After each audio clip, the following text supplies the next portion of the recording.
many people in the world who really don't understand.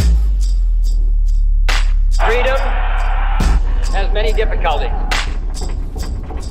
but we have never had to put a wall up to keep our people in. Freedom is indivisible. And when one man is enslaved, all are not free.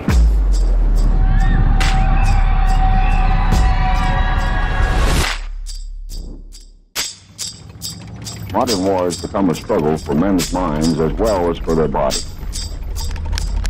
Today we face an enemy who spends enormous sums of money and manpower all over the globe in an attempt to subvert the thinking of the people of the free world, to confuse, divide, and ultimately to subjugate. It is a contest unlike any we have ever faced in our history as a nation. Contest for the minds and hearts of people around the world, all people.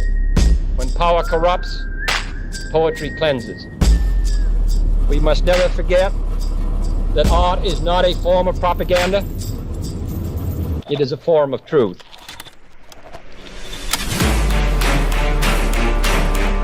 Psychologists find that control of emotion can be gained by understanding the stimulus-response pattern.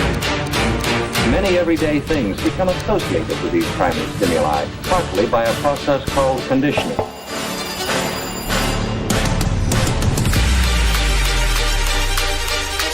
It's a strange, shadowy world. The doctored photograph, the misquotation, the insinuation, and the lie. I think of fire in connection with emotion. Cause, effect.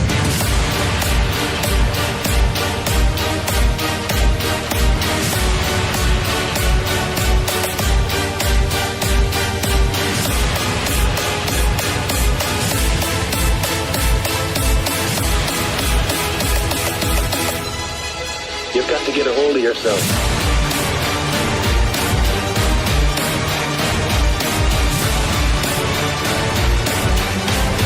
We have to work together. You have to help. We'll light our country and all who serve it. And the glow from that fire can truly light the world.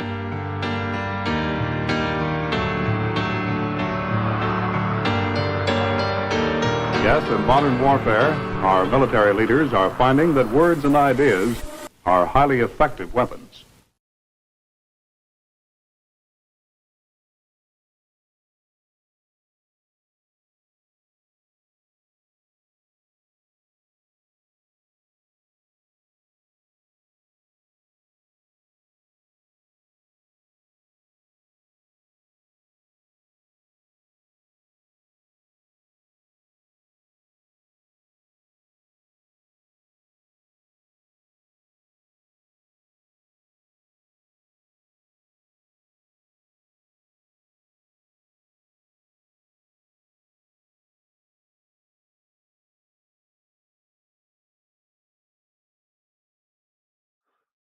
The views and opinions expressed in this podcast are those of the individual speakers and do not necessarily reflect the views of the host, producers, or any affiliated organization.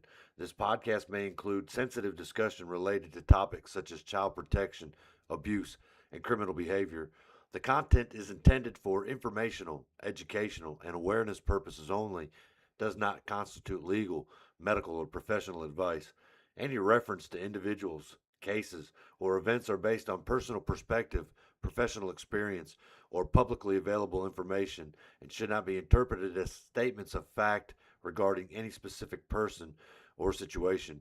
The host, speakers, and producers disclaim any liability for actions taken by listeners based on the content of this podcast. Listeners are encouraged to seek qualified professional guidance for their specific circumstances. Listeners' discretion is advised. All individuals are presumed innocent unless proven guilty in a court of law.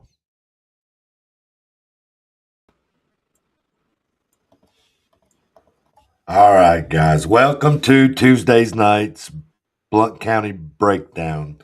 I had to refresh in the middle of all that. It wouldn't let me switch over or do anything at the end of the intro, so that sort of crapped out on me. Hated that. But anyway, how are you guys? It's good to see you both. Doing good, doing good. Glad to be back. Well, I'm doing well. I didn't get to go on vacation or anything, but I've had to work. So, yeah, I've had some things going on. Just kind of missed a couple weeks with some things health wise, but we're trying to get back in the swing of things. You're good. You're good. What about you, man? What'd you do? You've been gone. We got to have a recap tonight because I feel like Robert's been out for 2 weeks as well. So you were on vacation and we didn't want to bother you. What'd you do? We went up near Chicago to see the brother-in-law and his wife. Had a pretty fun time. We was up there for a week. Took my mom with me. She never really gets to go out and do anything. But yeah, it was a good time, man. We went fishing. We went downtown Chicago to the Bean and the Navy Pier and went and checked out a Hindu temple. That was pretty wild. Yeah, it was wild. Went to the Botanical Gardens, man. That's a really cool place. Huh. Yeah, it was a lot of fun. Like I said, I'm glad to be back, though. I'm country boy. I cannot take that city shit, man. Yeah. It's a whole different world up there. It's busy, I'll tell you. It is. Yeah, I mean, you think things are fast around here, just step out of the car up there. Yeah, you might get run over by a scooter or bicycle or skateboard or, That's exactly right. Hit in the head with a pigeon or ran over by a bus. I mean, dude, there's a lot going on there. It's funny you talk about pigeons because you think about that city, but I think it's like the capital of pigeons there. Just about any big city. I mean, Memphis has got a lot of pigeons too, but yeah, you think being downtown. As you come off the subway, because we go to O'Hare and then catch the subway from Rosemont into I think it's Washington in downtown. And as soon as you come out and get to walking around, man, it smells like urine everywhere. Oh yeah, yeah, everywhere. That was bad, especially the bus stops, like the bus stops. Yeah, they got an odor to them.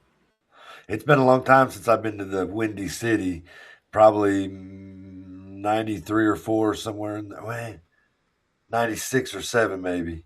Yeah, that's when it was. I'm trying to think back. It is a cool place though, know, just to go visit something like that. And the pier is wild, man. Yeah.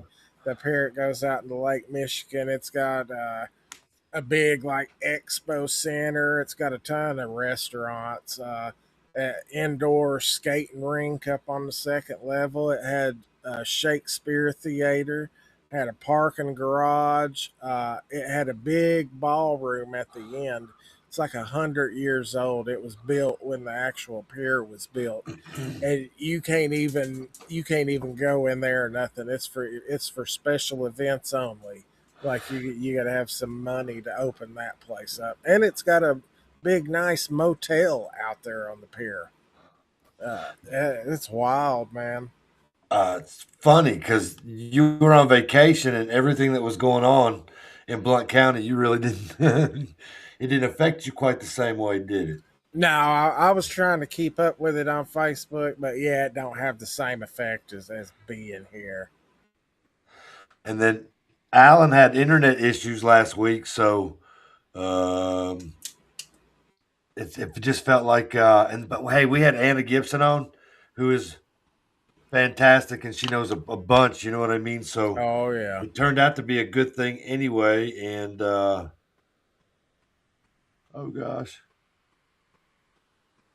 things are all right. Before we get started, let me do this real quick.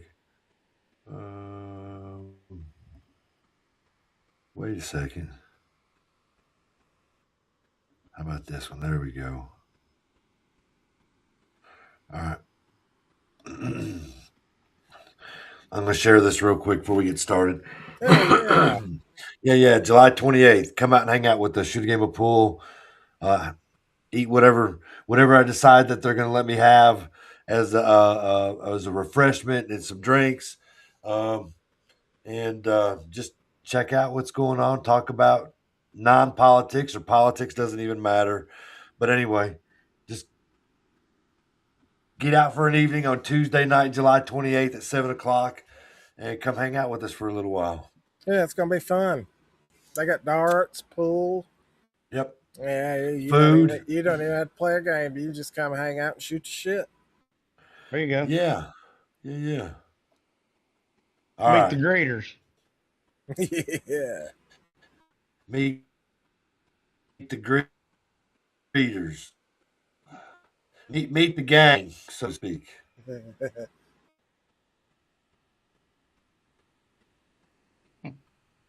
Am I right? Hang on. I got to flip up again. All right. Oh, no, look there. I was trying to get everything else right. There we go. I feel like it's trying to lag on me a little bit. Okay. All right, let's get into the meat and potatoes. How far back you want to go? You want to go back to July 2nd and talk about what happened there at that meeting with the commission there for a little bit, and then fast forward to the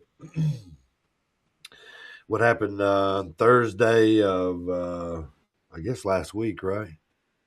What's today? Today is the 14th. Yeah. So 14. There has been 2 meetings. I forget what meeting was was it the BZA on the 2nd? Yeah, Is that what that was? So yeah. Yeah. Where it had they did on June 4th and then come back and did July 2nd. That's what it was, because they didn't have enough people on June 4th to make a decision. If you went back and watched that, that's kind of weird how that went down too. But June, and they voted for, what was it, the zoning or there were special exceptions, right, for was it 800 units, 824, something like that. Yeah. That magic number, 300 and some one where on Odell and is it 321? The other one's on Calderwood, Highway 72, and 411. Yeah, they're near the junction. 129, 411. Yeah, I think it's just that one right there is just up from C&D. Well, actually, right across the street from C&D Tire. Right across. Is that the 64 unit or something like that? 60 something unit. It's the 500 one. 500. Yeah. Jeez. So 500 and an 800. Yeah, that's what you missed last week. You know what I mean? So, and then we were talking about how the meetings went down when Anna was on here last week, because I was trying to be focused on just exactly how they ran that meeting. Because on June 4th, they was how'd that work? They voted for it, then against it, and then they voted to, I guess, table it to the July 2nd meeting when everybody showed up. Then you had, was it Brian King on top of Joe Everett, Larry Clemens, Brad Dumrow, and I'm missing somebody else's name. But then on July 2nd, when they showed up, Brian King said that he wasn't familiar with the stuff. Scott King. Scott King is. Am I saying it wrong? Scott King. Yeah, I think his brother Brian's school board. My bad. So Scott King. What? So he's on the BZA and his brother's on the school board. Nice. Yeah, I'm pretty sure. Okay. So anyway, he claimed not to have the information or wasn't prepared, so he recused himself. But then he voted on it, and so then everybody in there said, "Whoa, you can't do that. You had to recuse him." So he had to recuse himself, and they had to re-vote on it again. And so it just sort of looked like a group of guys up there that wasn't really prepared. Even how to conduct the meeting, even. And I don't know if they've been in these positions for a long time. To be quite honest with you, I wasn't even aware, because I didn't pay attention to that part of it, of the politics. I didn't realize that the first Thursday of the month was the BZA, and then apparently it's the second one of the month is the workshop, and the third one of the month is the commission meeting, and then is there a fourth one or might be. Not yet. Not that I know of. You know, so when are the what are the commission or the planning commission and all of them, are they hours before it, or, you know, I mean, are they all on Thursdays? It seems like it. They do have different ones, like that comprehensive plan was on a Tuesday one. I think they've had a few Tuesday ones, especially if there's like a holiday coming up or something like that. Yeah, they're moving around for holidays. Yeah, but typically the regular commission meeting is the third Thursday of every month. Right. So that meeting I know about for sure, but the workshop, they actually get, I think it's, so you could still talk your 3 minutes on the agenda, and then when they discuss these things, I think they get 10 minutes. Is that how that works? Yeah. So in 10 minutes, and they can start and stop their time too. And I think it was Steve Michaels. He used his full 10 minutes to talk about the 250th and, you know, what it meant to him. And wasn't bad what he did, but he was letting people know that, I don't know. Did you guys see that part of it? No, I haven't. I did not. That. So I went back and watched a bunch of these meetings, and I'm fully convinced, just me personally, without, you know, any proof whatsoever, that they conduct business somewhere else. You know what I mean? It's not right there. These things go faster. Even the workshops, they're under 2 hours or in that range, maybe a little less, sometimes quicker. Well, you remember the first commission meeting that me and you met at? I was telling you, oh yeah, you know, they go on for an hour or two sometimes, and that one lasted 20 minutes, and you was looking at me like I was all crazy. That's true, yeah. But so they know what's going on. So again, you know, there's not enough deliberation about what's going on. These packets that they're handed, I mean, is that something that we get to look at, you know, when they go through these, like the BZA, they have that packet that, you know, they're looking at, they're talking about this page, that page. That's not something that's handed out. I think what we just get, what's an agenda, it's just a sheet of paper, maybe two sheets of paper or something like that. You know what I'm saying? So, you know, and some of these are, I don't know if I'm just 15 pages maybe or more. I don't know. Alan, do they seem like they're more? Because they go into detail about waterworks and public works and, you know, the T-Dot and T-DAC and T this and you know, all these other things. And on the BZA, what they were looking at, because there were special exemptions or exceptions is what they were looking at. So as long as everything was in order to them and they could justify the reason, then they didn't see any reason not to move on and let it go to the next, you know, whatever the next process is. I just wasn't so sure if that was the final. Like they've passed everything and they're okay except for this exemption, and they found a way to make it work.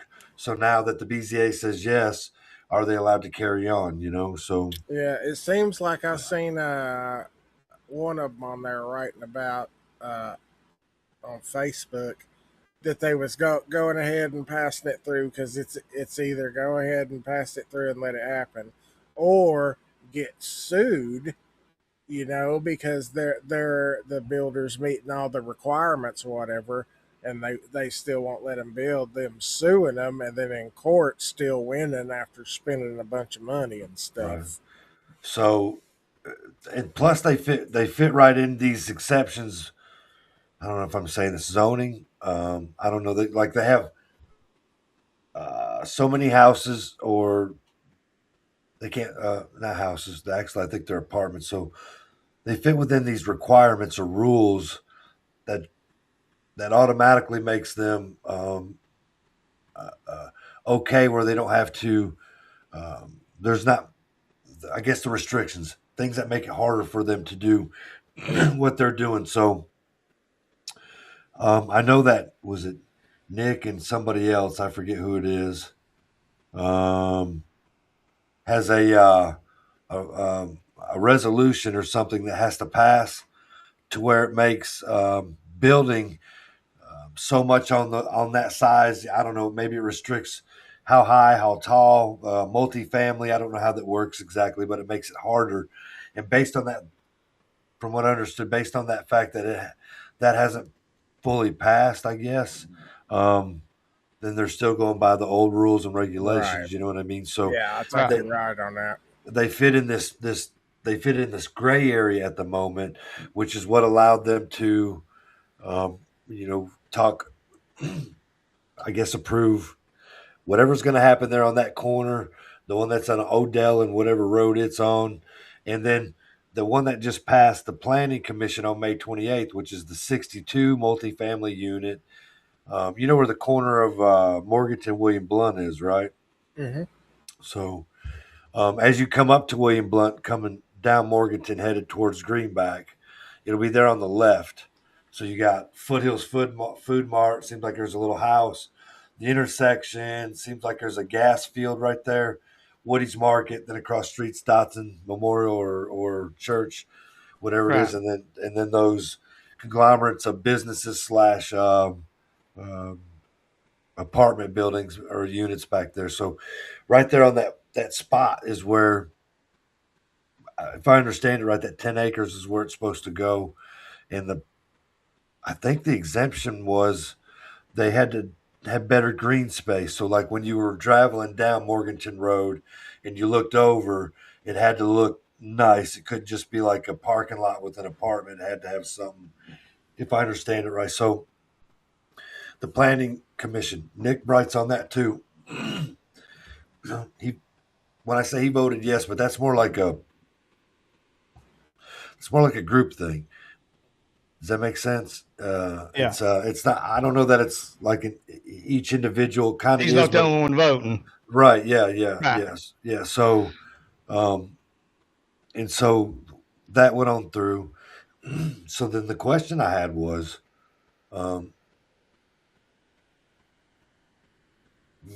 these guys that are running, that are on the commission, that are running for not more than Maryville, all of a sudden just added over 900 multifamily units in their district, and that rattled some feathers. And so asking questions is not wrong, even on social media. I did that little op-ed where it talked about it's just exactly where our rights fall and don't fall. It's not slander. It's not cyberbullying. The comments I got back were very interesting, and I don't care to show them. You can go find them. But instead of just answering the question whether they knew or they didn't know, they slang stupid garbage, which was, and I even asked, let's get away from that and go back to the question, which was, when did you know that this stuff was coming in? Because it's just odd that through the primaries, these things were brought up about, real estate and all that kind of stuff like that, and overgrowth. And then yet here we got it just in one district. Now, we know the Pellissippi Parkway extension, which is on my end of town, it's in my district. We know that's, once all that starts going, that's just going to explode down there. That growth is going to happen. You know what I mean? Whether, you're just not going to slow it down. So, it's headed our direction. It's coming because it's, I used to live in that district down there where Misty and Nick run. And when you go down 411, you used to have the Walmart and the McDonald's and all that stuff was starting to grow. Now you got Aldi's, you got was it Callaway's down there? You got the Weigels now. You got, all that stuff is growing, and they're still building stuff right there. You know what I mean? And so all that is, what is that? What's that zoned? It's not commercial. Is it industrialized? It's not residential. Well, some of it's be commercial. If you've got a business, it has to be commercial, and then it could be zone commercial, residential, and you get called and get an exemption or go through the planning commission and have it rezoned, through the planning commission. There's all kinds of things that they can do or ask for, Right. Yeah. To change it. I know probably 2016, 2015, somewhere in there. I think the city of Maryville was in the process of taking the roadway, and they did. I think the city of Maryville, the city limits goes out past C&D Tire almost to the co-op on 321 or 411 now. Yeah. So the city's already taken over and started maintaining 321. They got Seville Road. It goes out past the wastewater or the water treatment plant. 321 to Heritage High School now. Yeah. So if there's anything, traffic related, I know that I've seen the city of Maryville Police Department working those areas. Yeah. So, and look, I mean, it's fixed. So if it's coming down in my direction, it's fixing to be Roy Shields' issue and Jeff Joplin's issue. You know what I mean? So it's going to be interesting watching how they vote, because, I'm sure it'll go back and forth. We'll see a bunch of no votes there in the beginning. I don't know if it'll ever be enough no's to ever stop anything that's going to happen, though, So, but my take on that Parkway thing, and I've told her I'm not for nor against. The only thing I'm against is paying twice. Right. State already has my money, and they're taking my money every year for their projects. So why should the county take my money also to pay for a project that the state is liable for? You see what I'm saying? Yeah. All right. So the state's already got that money. If they take that money and they decide, well, we don't want to do Pellissippi, we want to allocate that money to Seville Road. We want to revamp that. We're going to take that money that we allocated for the Parkway. This money they're just wanting to fast track.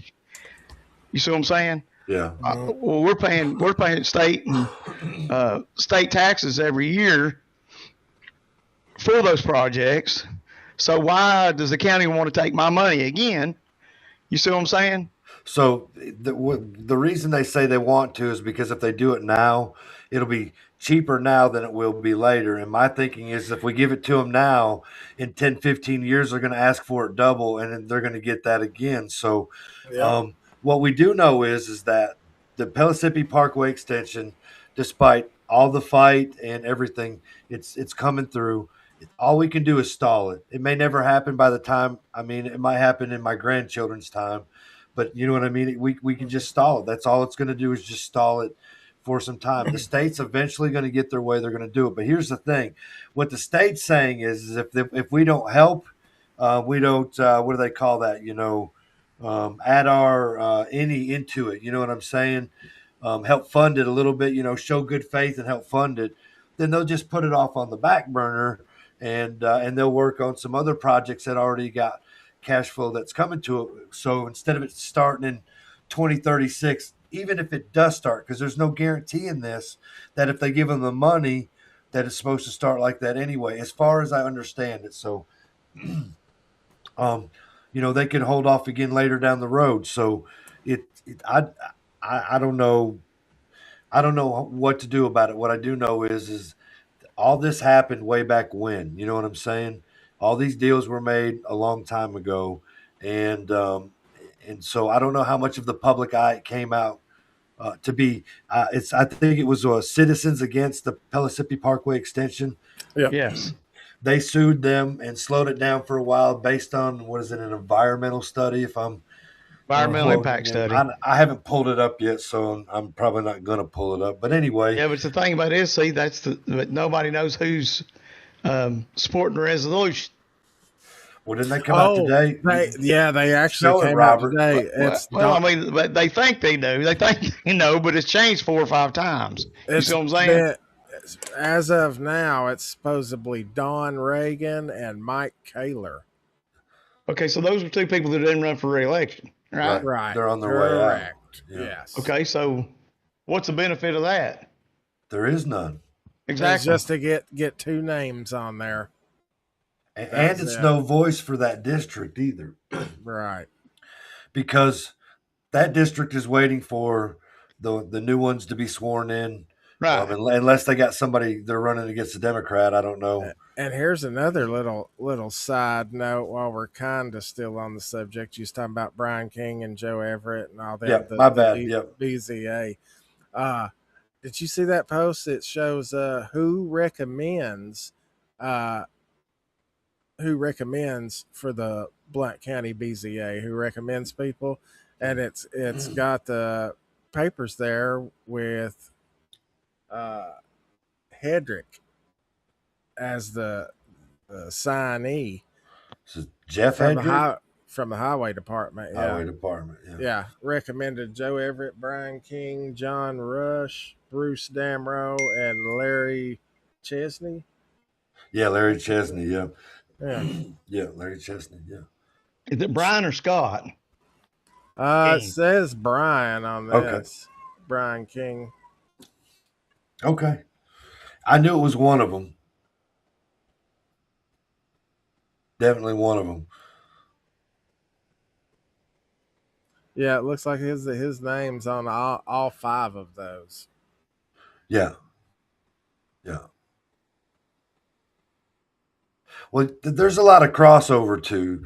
You know, Nick's a commissioner. He's on the planning commission. Mm-hmm. Let's see. I think anyway, Yeah. if you look it up, they do something. They interweave. You know that kind of stuff like that. So, yeah. And I don't know how it all works, but what I do know is that there's not enough discussion in the meetings. I don't like their Roberts rule. I don't like the fact that you can't. You know, I think if you ask, I get that some people get up there and talk and they're just sharing their feelings and, you know, that kind of thing. But if you came up there with a legitimate question during the workshop, if they can't answer it, then it should have to carry on to the next workshop to when they can answer it. It's not that important for everything to move lightning fast. Do you feel like everything's been moving lightning fast since the end of the primaries? I mean, pretty quick. It's been going pretty quick. Yeah, Seems you know, like they're trying to cram a lot of stuff in real quick. Yeah, before the new commission comes in. Well, and that's the thing. I think all these issues that we're talking about could wait till September. You know what I mean? October, November. Yeah. You know, maybe even March of next year. There's nothing that has to be right now. Nope. If you look at it, I mean, if we don't give $5 million until March of next year, that's not the end of the world. You know what I'm saying? Yeah. So I don't know why it's got to be pushed through. There's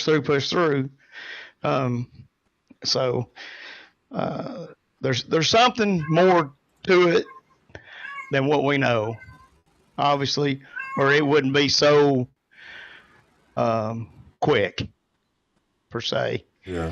There's got to be. Well, I mean, if it's okay, is it going to cost us? If we don't do it, is it going to cost us, $1 million in interest? You know what I'm saying? But like I said, the state's allocated that money. They've got the money if they want to use it on that. Yep. They don't need us to help finance it. No. But again, like I said, what I've learned is, and what I've read is if you don't help them, show good faith is what they're calling. Because look, the op-ed that I made it talks about the fact that there was 5 things that were promised about this Pellissippi Parkway extension, and everybody knows what they were. And part of it was that the county wasn't going to fund any of this. It was all coming through the state. You know what I mean? Right. And we all know who sold it to the people, and everybody knows where to find the information out there. It's all out there. So, and here we are in 2026, and TDOT saying, show a little bit of good faith, and we'll start carrying on with this. And in 2036, we'll get things rolling, and that kind of stuff like that. Or it'll just sit there until those that don't agree with it die out, and the next group of people come in and vote for it because they're tired of it. You know what I'm saying? So I remember when the Clayton Arts Center was done. I'm pretty positive the county did not give any money. City of Alcoa and the Maryville city government gave money to fund that project or help fund it. And everybody's like, man, the county, they're the smartest people. I'm hoping that they'll pull this just like they did with that and say, hey, our money's well spent doing other things. We've got roads to repair ourselves, And Yeah. and you know, I mean, you got $5 million there, and you're wanting to spend another $20 million on a piece of property in Alcoa. You know, that money right there could fix a lot of things. You know. Now here's the kicker on that: just because they decide to pony up $20 million and they off it to Alcoa's Oblinger, not the city, the gentleman, the CEO that runs the corporation, he doesn't have to do that. He can tell them. He can tell them to go. You know, no thanks, but no thanks. I can get far more money out of it. You know. Yeah, 50 million. I get 60 million. You know, if somebody comes in with a higher bid, why wouldn't you take that? And so today, I think it was the governor or the mayor of New York City. I think it's the governor of New York, the state of New York. She signed a moratorium to stop AI data centers, this, that, and the other. Well, they just sold East Alco up there for, was it $100 million in cash or whatever it was, or maybe it was even bigger than that for that data center up there. And if that holds true, that means that puts that project on hold for a while or a little bit longer. Well, Alcoa is the next prime piece. You know what I'm saying? Unless there's a loophole where that was signed into law after everything was presented. True. Maybe. You see? So then they could say, well, we've signed into law, but this was already in the works before that. I just happened to see it today somewhere, you know. I mean, you know, that's the thing. If there's money to be made in government somewhere, they're going to make it. Oh, yeah. Okay, so, and they're talking about, I mean, somebody said something about sports fields. I wouldn't let my kid play anything on that property in Alcoa. Okay. So you think the site's damaged? Is that what you're trying to say? I think there's I mean, you know, they obviously they're going to have to do a lot of studies. That's going to cost money. You know, there's contamination. They moved contamination from there. You know, I mean, you're looking at say over in Kingston when we had the ash spill. You know, look at that property. I mean, it's still deemed useless. You see what I'm saying? Was it the Springbrook plan? Is that what they call that? Or it was that? I believe so. But then, I mean, but like I said, nobody knows. Right. You know where they put the Food City Chop House, all that stuff right there, where there was contaminants there also. Yeah, I heard the same thing, but I'm sure. Yeah. But whatever they did to make it right. But see, Alcoa, that's what they would like to do with the South plant, except for here's the difference. Instead of an AI data center hooking up like everybody's hollering about, tall fences, low wages, not a lot of work going on with, like, you know, it doesn't employ a lot of people in the town, you know, that type of stuff. You know, it's noisy, it's nasty, it does all this. You bring in R&D tech companies that use that sort of infrastructure, but on a small level, like they did down there at, is it called Pellissippi Place? Mm-hmm.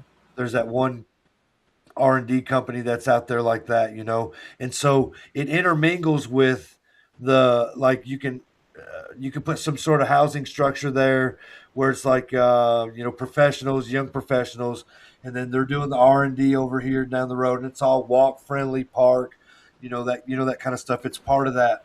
What they did with Springbrook is what they're trying to say, that if they get control of that property, that's what they would like to do. You know what I'm saying? Is something like that, you know? But then you was the IDB and Blount partnership and that conglomerate of people there. And was it Brian Daniels? Is that the guy? Partnership. You know, but he's over all of it. I think because he's Blount partnership, he's over the IDB on that board. Is it not? I don't know. Again, I can pull it up and look. But anyhow, if they sold that to the community, I think that would probably work. Does that make sense?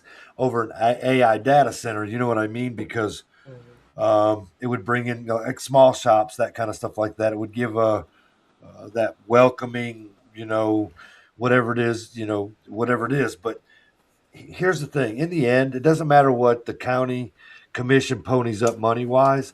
If Alcoa doesn't want to do it, they're in control of it all.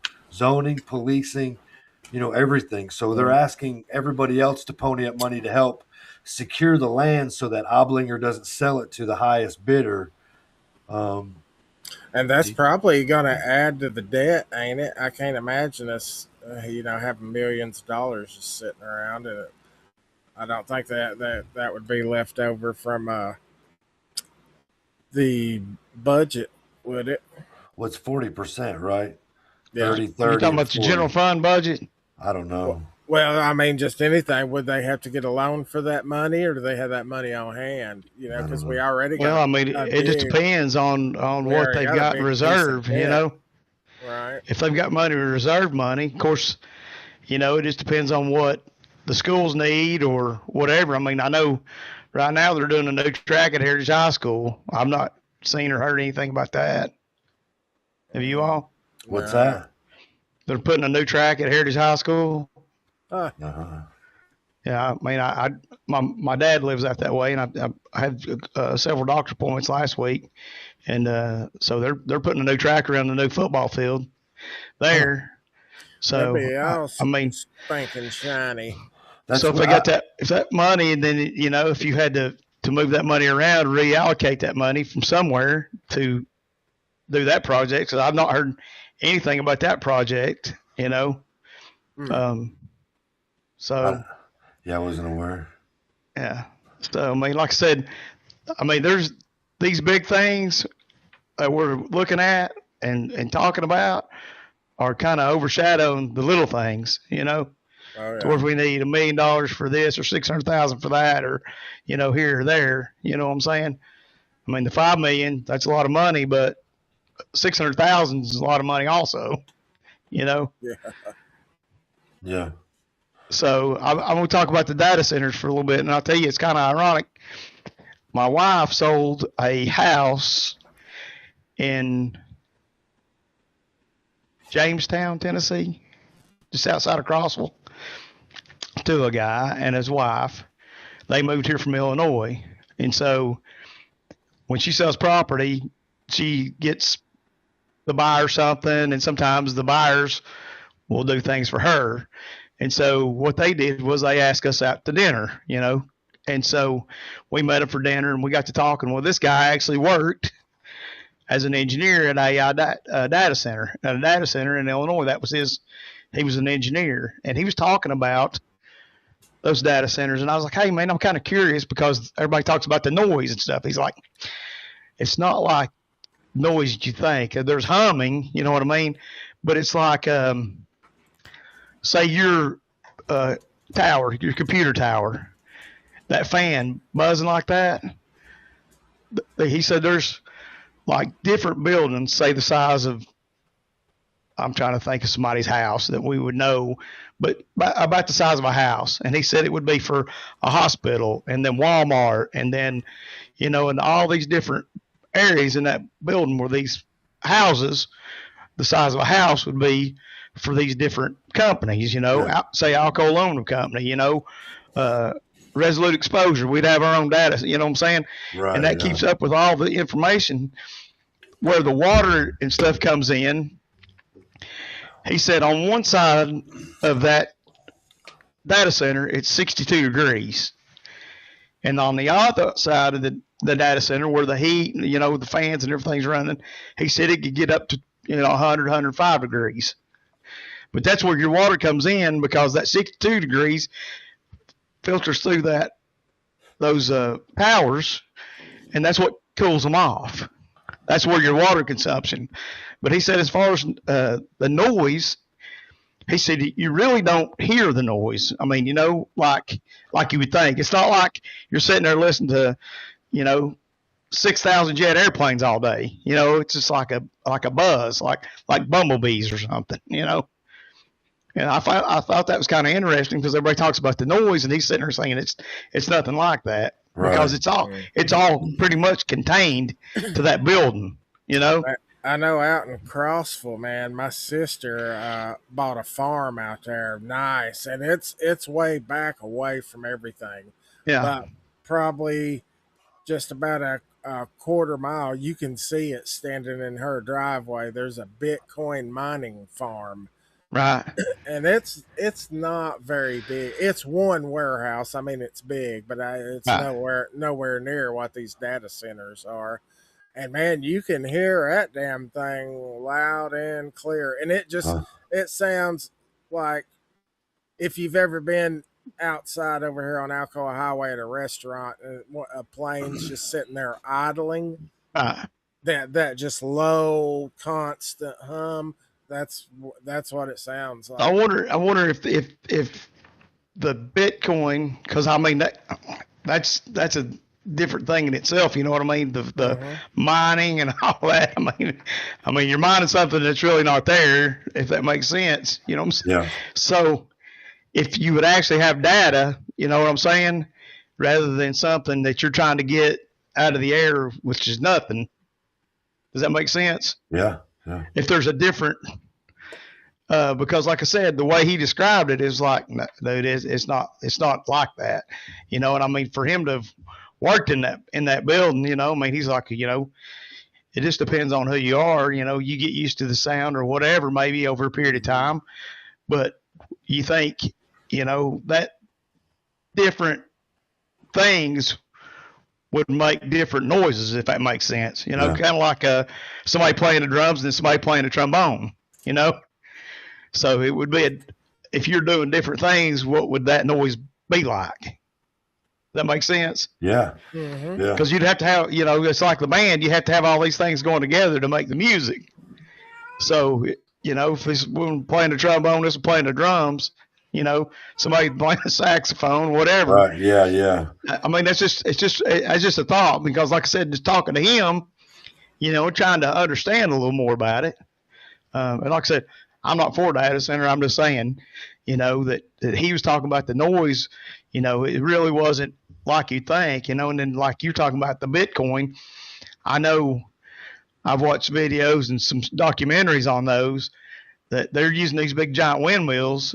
And I mean, yeah, one whole side of the warehouse, it batteries. wasn't even a wall. It was big giant fans. Yeah. Because they run Bitcoin mining runs off graphics cards.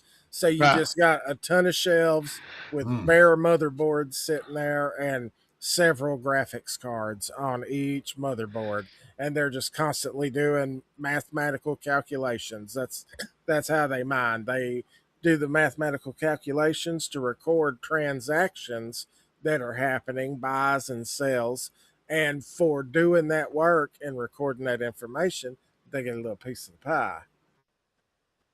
You know, another thing with Bitcoin, I was watching this guy. He had paid this guy to go get and deliver him a pizza back years ago. Like, true story. Really? So, I mean, I thought it's kind of interesting that he paid this guy, like, I don't know, 20,000 Bitcoin. 20,000 Bitcoin. 20,000 Bitcoin is like $30 million now. Yeah, for two pepperoni pizzas. And the pizza guy seen it on, I think it was on like MySpace. He made a post, hey, I'll give somebody 20,000 Bitcoin for two pepperoni pizzas. And the delivery guy bought two pizzas with his own money, took him up on the offer, and then, bam, he don't deliver. He's a multimillionaire now. Yeah. That's amazing. There's an interview from the guy that made that post and paid. And he tells you he's kicking himself in the ass. He never would. I guarantee you. I'd be kicking myself in the ass right now. Yeah, damn true. I'll tell you what I would do. I'd have a bunch of property over where Pellissippi's coming in, or the Parkway's coming in, and I'd own the damn Alcoa. You don't Alcoa. That's funny stuff. That's right. Try to get your money back and that much more. That's good. And I tell you what I do. I'd buy Alcoa and open me a Bitcoin mine. Hell yeah. Yeah. That's funny.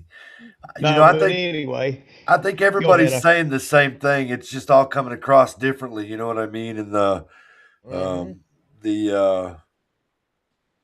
I did have I did get a reply from Mike Ackard I was telling you about.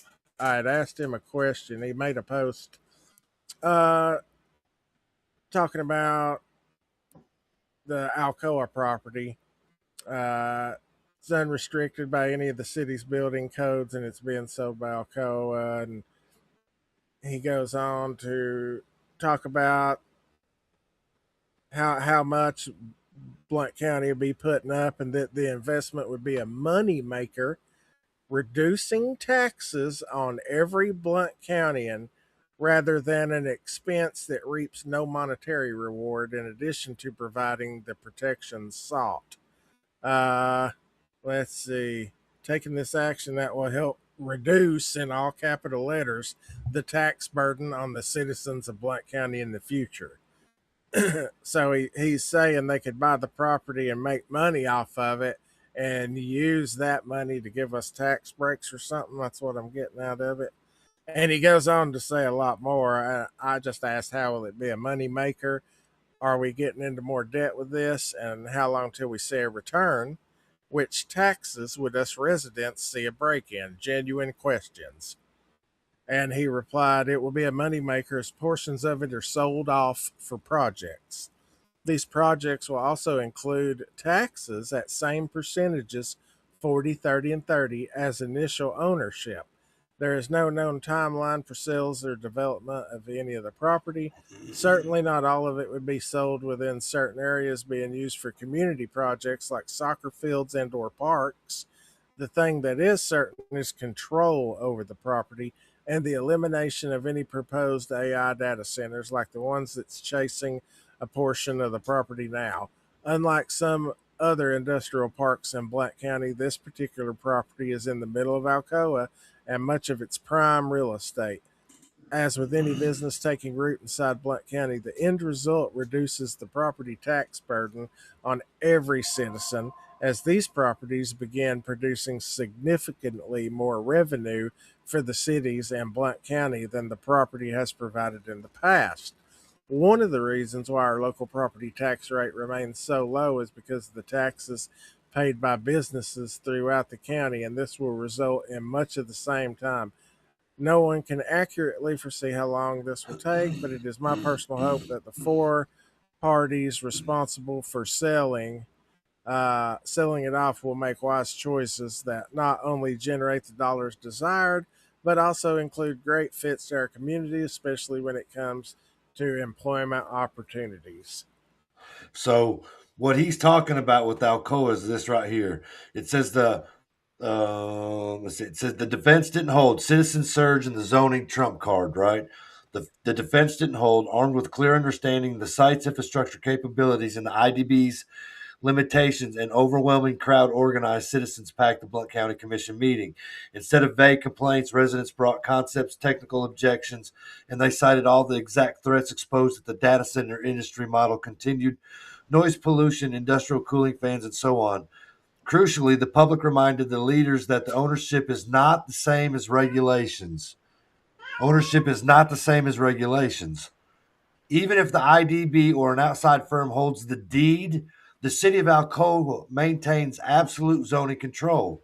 And so citizens and local leaders are pointing directly to the Springbrook Farm Master Vision, the successful revitalization of the former West Plant into a vibrant mixed-use district. That's what I meant to say. As a defining example of growth, the city of Alcoa had previously discussed a similar version for the South Plant as a walkable, modern mixed-use city center and a clean tech R&D park would fall perfectly into this template, offering a high-paying energy jobs with the massive grid drain, meaning, it's already set up for like AI data center, right? The public demanded that Alcoa use its zoning power to protect these visions of development. The sheer volume of the public mobilization transformed the conversation from a dismissed rumor into an undeniable political reality. Because in the beginning, when we talked about the AI data center coming, it was April 7th. We said it was hypothetical. And remember, and because Robert was teasing me and Crystal at the time because it was just a hypothetical article that Kevin J. McNeil put out. Yeah. But we just ran with it and had fun. And so I played the bad guy talking about putting it out there on Lower Chilhowie. You know what I mean? Let's just put it, the power grid, this, that, and the other, so on and so forth. In the end, it's not anywhere. Well, then it was May. Let's see. I'll go down real quick. It'll tell me. May 8th, 2026, when he set the next article out called The Gigawatt Gold Mine. And it explained that South Alcoa plant was prime property for an AI data center. And he brought Oblinger into the conversation. And Oblinger is William Oblinger. He's the CEO of Alcoa Corp. And the aluminum giant quietly designated its curtailed properties, including the South Plant, as transformation assets because it's already ready to go. It's a plug and play. And not only is it a plug and play, but you got the airport, you got Oak Ridge, you got Knoxville.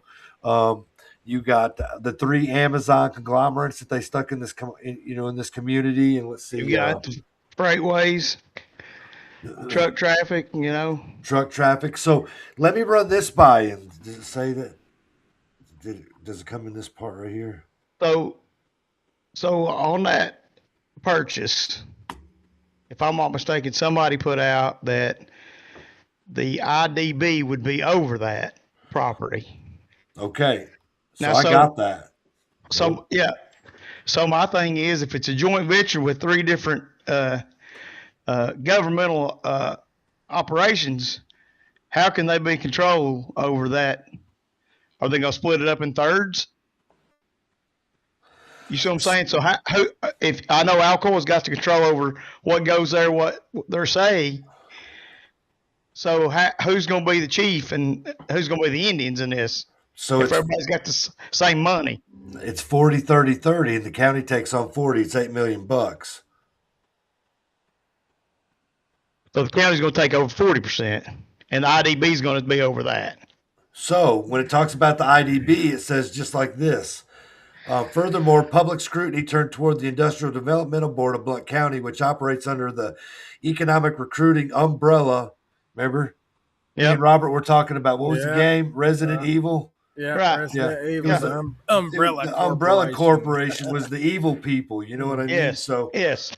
So recruiting umbrella under Blount Partnership. This board includes executive leaders: Greg Wilson, Chair; Dave Bennett, Vice Chair; Justin Marcus, Secretary Treasurer; and Matt Murray, past Chairman, alongside board members Jewel Overton, Gary Hensley, and Matt Harrelson are public administrators.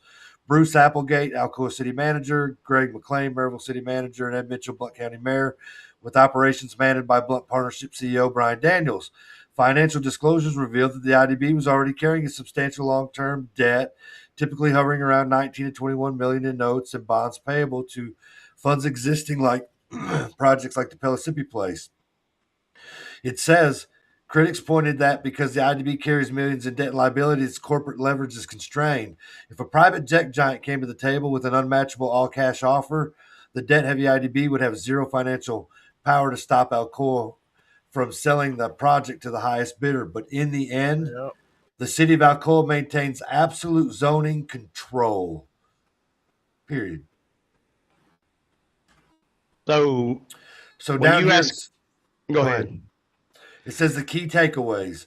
It says today, even if the Industrial Developmental Board, Blount Partnership, and the 3 municipalities finalize the $20 million purchase, the city of Alcoa maintains absolute zoning control over the South Plant. Any outside firm trying to force an unwanted data center onto the property now faces an insurmountable wall of local regulatory restrictions. The city of Alcoa maintains ultimate legal authority and could completely block or reshape any proposed project. Blount County is 40% of the share, $8 million, and in land use law, there's a fundamental rule: ownership is not the same as regulation. And because a 400-acre site, South Plant, sits entirely inside the corporate city limits of Alcoa, the city holds exclusive police powers to dictate land use, zoning, building heights, setbacks, and density. So even if they approve this, Alcoa runs it. Again, even if they approve the money for the PPE or they don't, the state owns this. Well, absolutely. That's what I'm saying. You have no say in it. No say. And so Crystal Jackson Mizell says that would be debt, that we don't have the money on hand. That's what I was thinking. They can't touch the school funds. They can't reallocate any money from those. Right. So they'd have to borrow the money to get that. Yeah. Now, it'd be a bond. I'm assuming they'd have to get a bond or something to pay for that. If the PPE and the South Plant passes, which we know they're going to, it's going that's to. another 19.4 mil. It's going to. And so here's the other thing. So when on May 21st, Blount County Commissioner meeting, that resolution, what is it? Resolution 2605012 was about the right-of-way stuff for the PPE. And there was a bunch of people there, remember? Right. Right. But not really anybody talked about the PPE. If you go to the 4056 mark of that meeting, everybody there goes into talking about the AI data center. Right. I mean, just one right after the other, right after the other, right after. There's like 5 altogether, maybe. Yeah. Quite a few. And so on June 9th, 2026 is when Nick Bright and Jared Anderson suggested that aggressive zoning proposal, paving the way for the comprehensive review and full board discussion during the regular session of the June 18th, 2026 meeting, which heavily regulated the AI data center to strict 60 decibel noise thresholds, 5,000 foot setback mandates, and cryptocurrency mining operations. So the county moved forward with this. Is it still in progress? I didn't go into detail whether or not it was passed or not. The reason I didn't go into detail or not whether it passed or not was because the city of Alcoa owns it and they can change all that. It doesn't matter what the county says about it. So now I don't know about an AI data center where you're using power and water that runs through the county or from the county through the city into the Alcoa, or however that works out. If that changes on who has, some fundamental say in it or not, you know what I mean? So, well, I mean, it's just like I'm on the City of Alcoa Electric, South Blount Water, but my power has to come through Maryville Utilities. You see what I'm saying? To get the Alcoa utilities, if that makes sense. So like I was telling you, it's like it's metered. Somehow electric is metered the same as water. So if there was something happened to our water treatment plant on Seville Road for the city of Maryville, if both pumps went out and there was no way that they could filter water, make water, or whatever, then there's a metering system. We could shut that off there and turn water on and get it from Alcoa, get it from South Blount, and Tuckaliccia Utilities. I think they buy all their water, so they don't have a filtration plant. So if that makes sense. So if something devastating happened to that, it's kind of like yesterday. I think lightning hit a power pole. You know what I'm saying? The city of Maryville and almost all the city, down Sevierville and all that, they were out of power. I'm on Alcoa Utilities. I'm still getting power.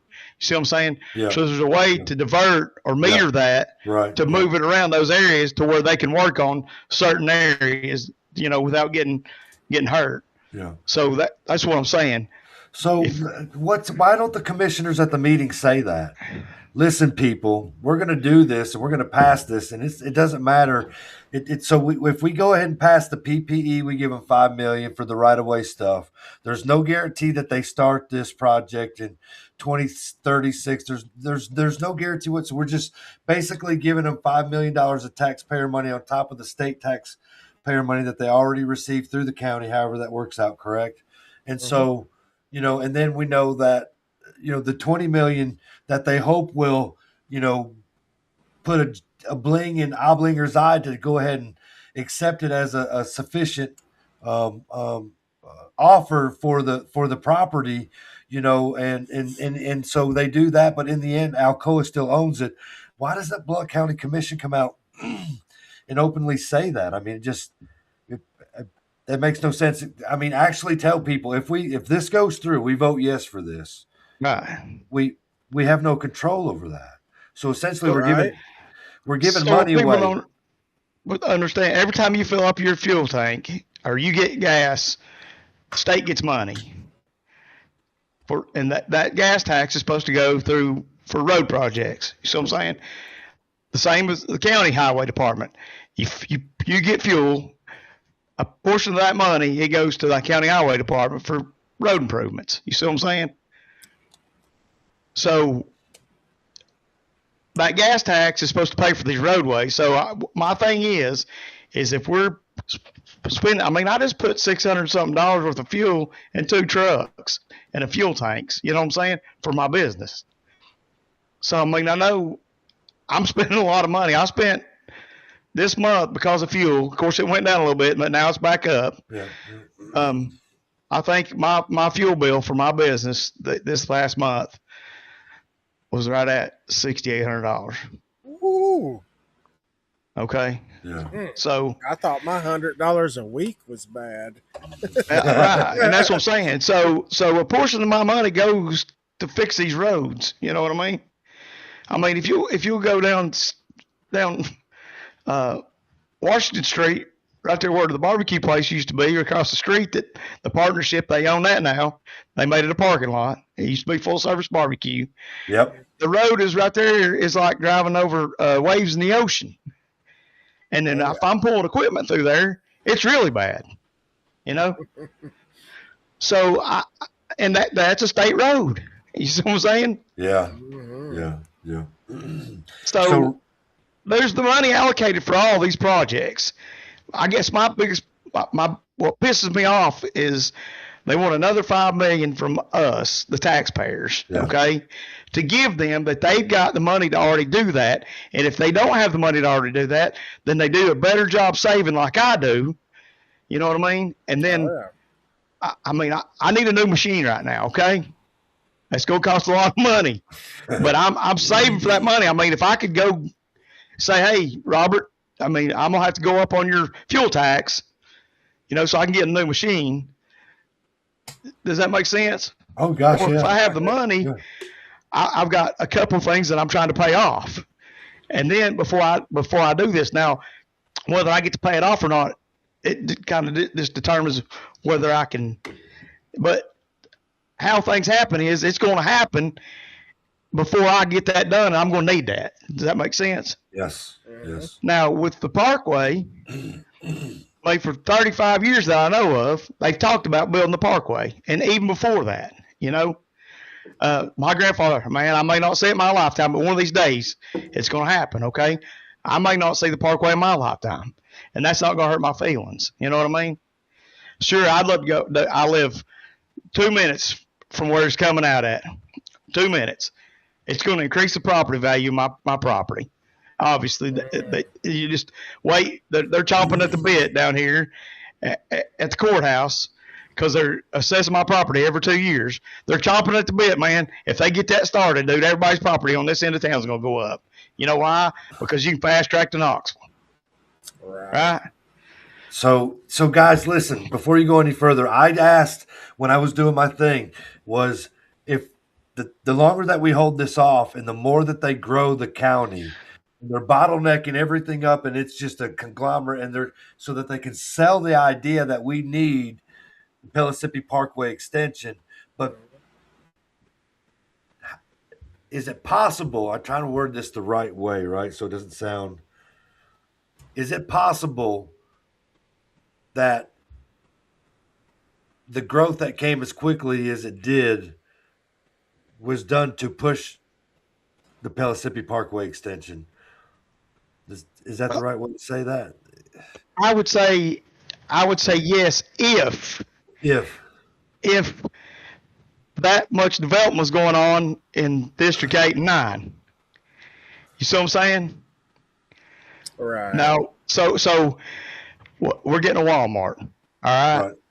So we could have had 800 apartment buildings out there. Right. We got a Walmart. You see what I'm saying? Right.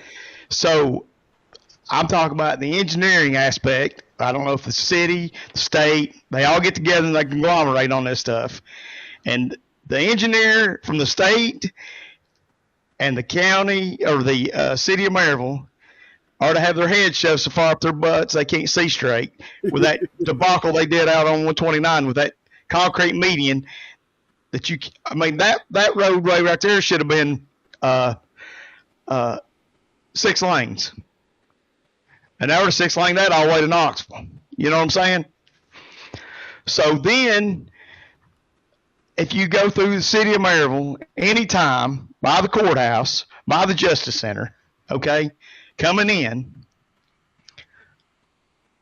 between 12:30 and 4:30, especially through school times, the city decided, hey, we think we want to come in and we want to do $600,000 worth of landscaping in this median.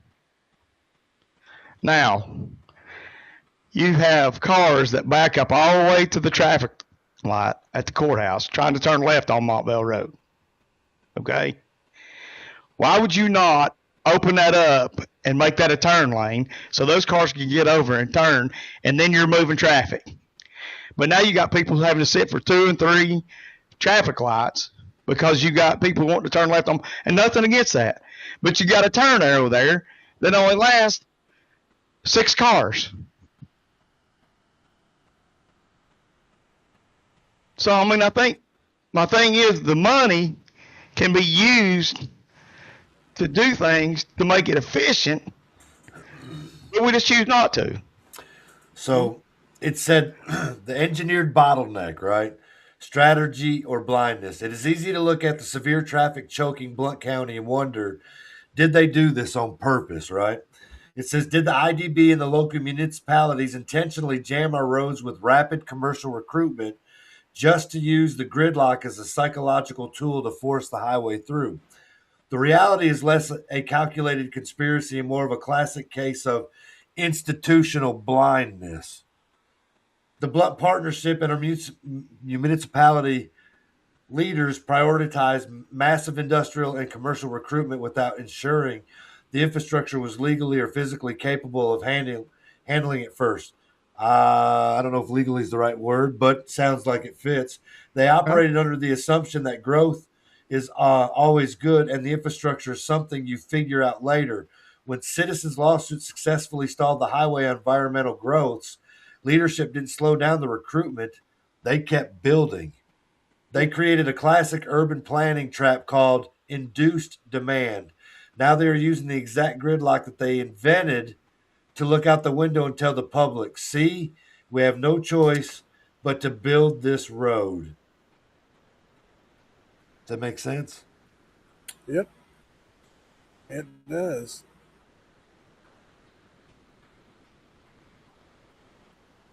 So, yeah, that article right there goes into great detail, too. You know, the 5 things that they promised and the reality, where it's at right now. The zoning changes, master plans, and urban growth boundaries hit the floor in the mid-2000s and 2010s when County Commissioner Steve Samples, Mike Kaler, isn't he on his way out the door? Yep. Okay, so here you go. You got Mike Kaler right here and Mike Kaler in 2026. So Mike Kaler, Gary Farmer, Jerome Moon, and Ron French. Isn't Ron on his way out the door? Yep. Consistently voted yes as a collective block. They approached regulatory framework that legally protected and accommodated the state's proposed layout. More recently, current commissioners of District 2 and 4, such as Mike Akerd and is that Drin Bledsoe?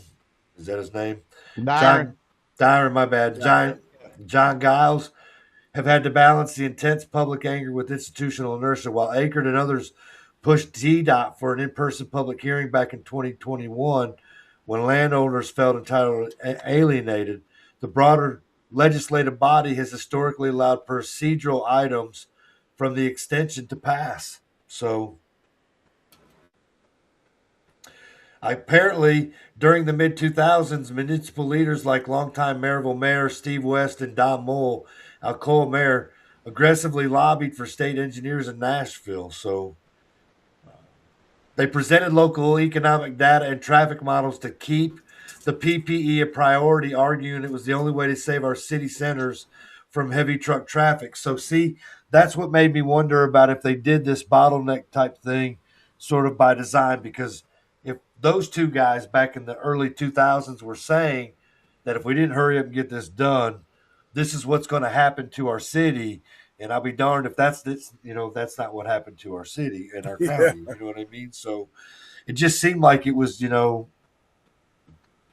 they created the issue, like it said, and then they're looking, going, look out the window, see what happened. Will you guys? And it's happened quickly too. Over the last 5 years, especially. So you're talking about truck traffic, right?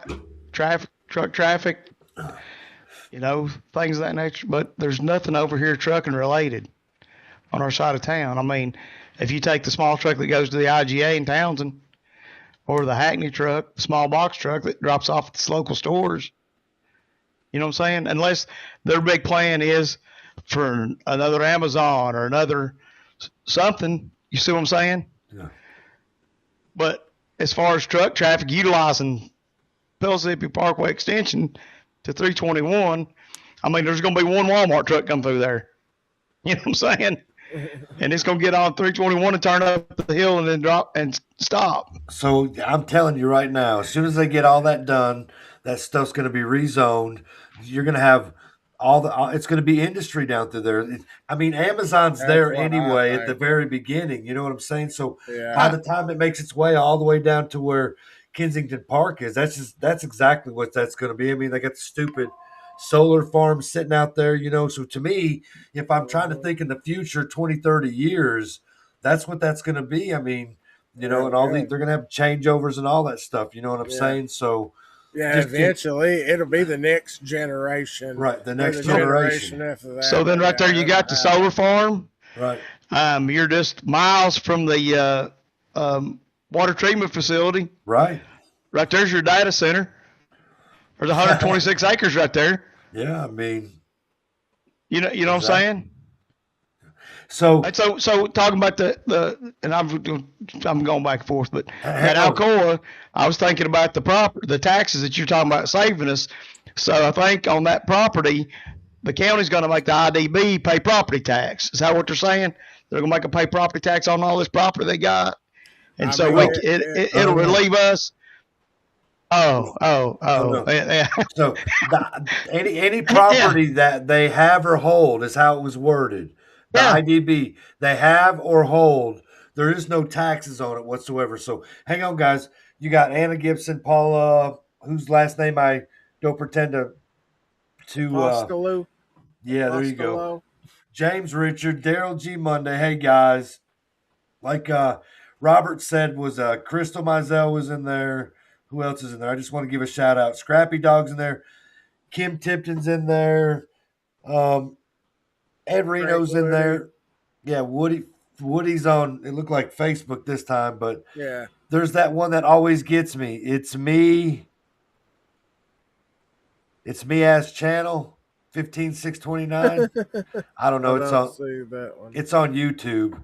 It's in our group one. You know what I'm saying? So anyway, I always mess it up. I just want to say appreciate all the comment that's carrying on and going on. So anyway, I didn't mean to stop everybody, but it's all right. I see here he said they removed Nick Brights from the PPE resolution. Yeah, they took him off and they put Don Reagan and Mike Keller on, and that was as of this afternoon. So Keller and Reagan's the sponsors. Yeah, as of now. I don't know if that'll change again or not. Right. I mean, what have they got? Well, apparently there was some kind of there's some kind of conspiracy with that. Apparently, what I was reading about the clerk putting names on there. Yeah, I saw that too. Technically, the resolution is supposed to have sponsors' names on it before it's brought forward. When it's presented, it's supposed to have those names on it, and it didn't. And now it's just continuing the process like it did, and they've slapped some sponsor names on it. But Scrappy says that Nick requested his name removed. Yeah. Okay, so let me ask you this. I'm almost 100% sure Nick never supported that. Probably not. And I've known Nick for a long time, and I've got a lot of respect for Nick. I hope Nick sells $150 million worth of real estate. You know what I'm saying?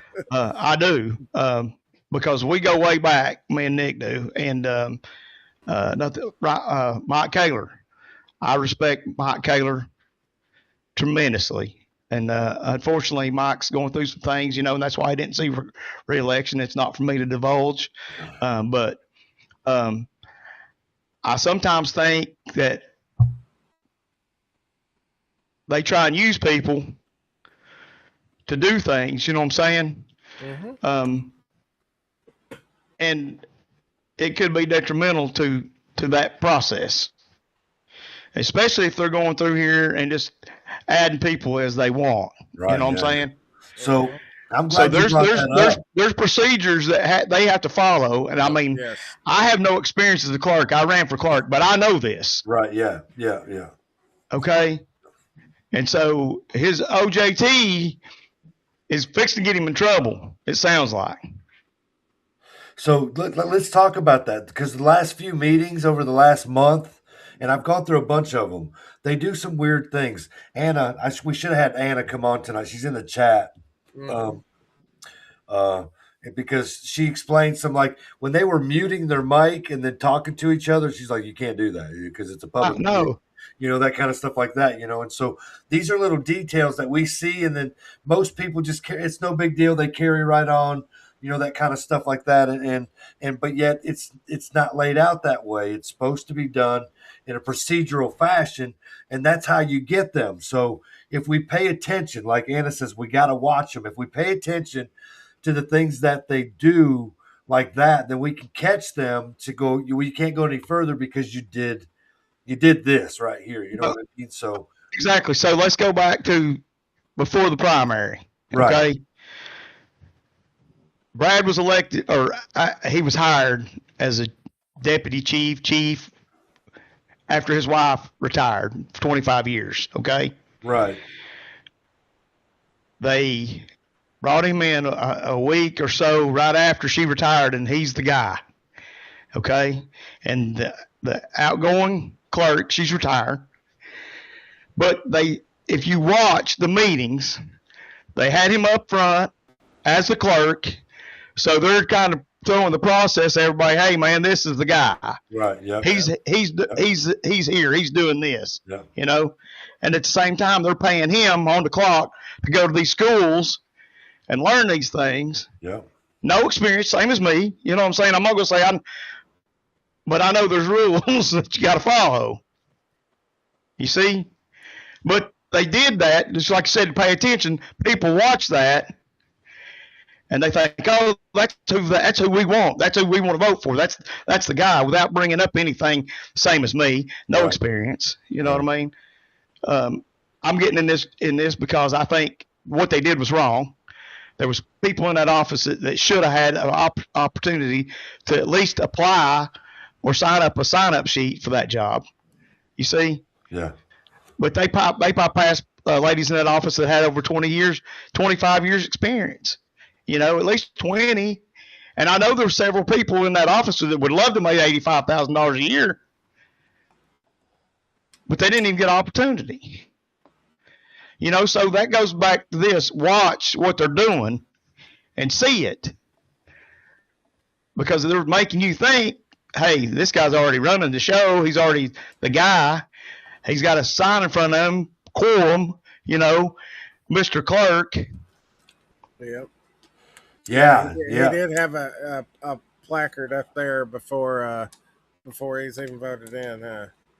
Yeah. And the thing about it is, it's fine if you're saying, Mr. Clerk, that's quorum, that's meeting procedure, that's fine.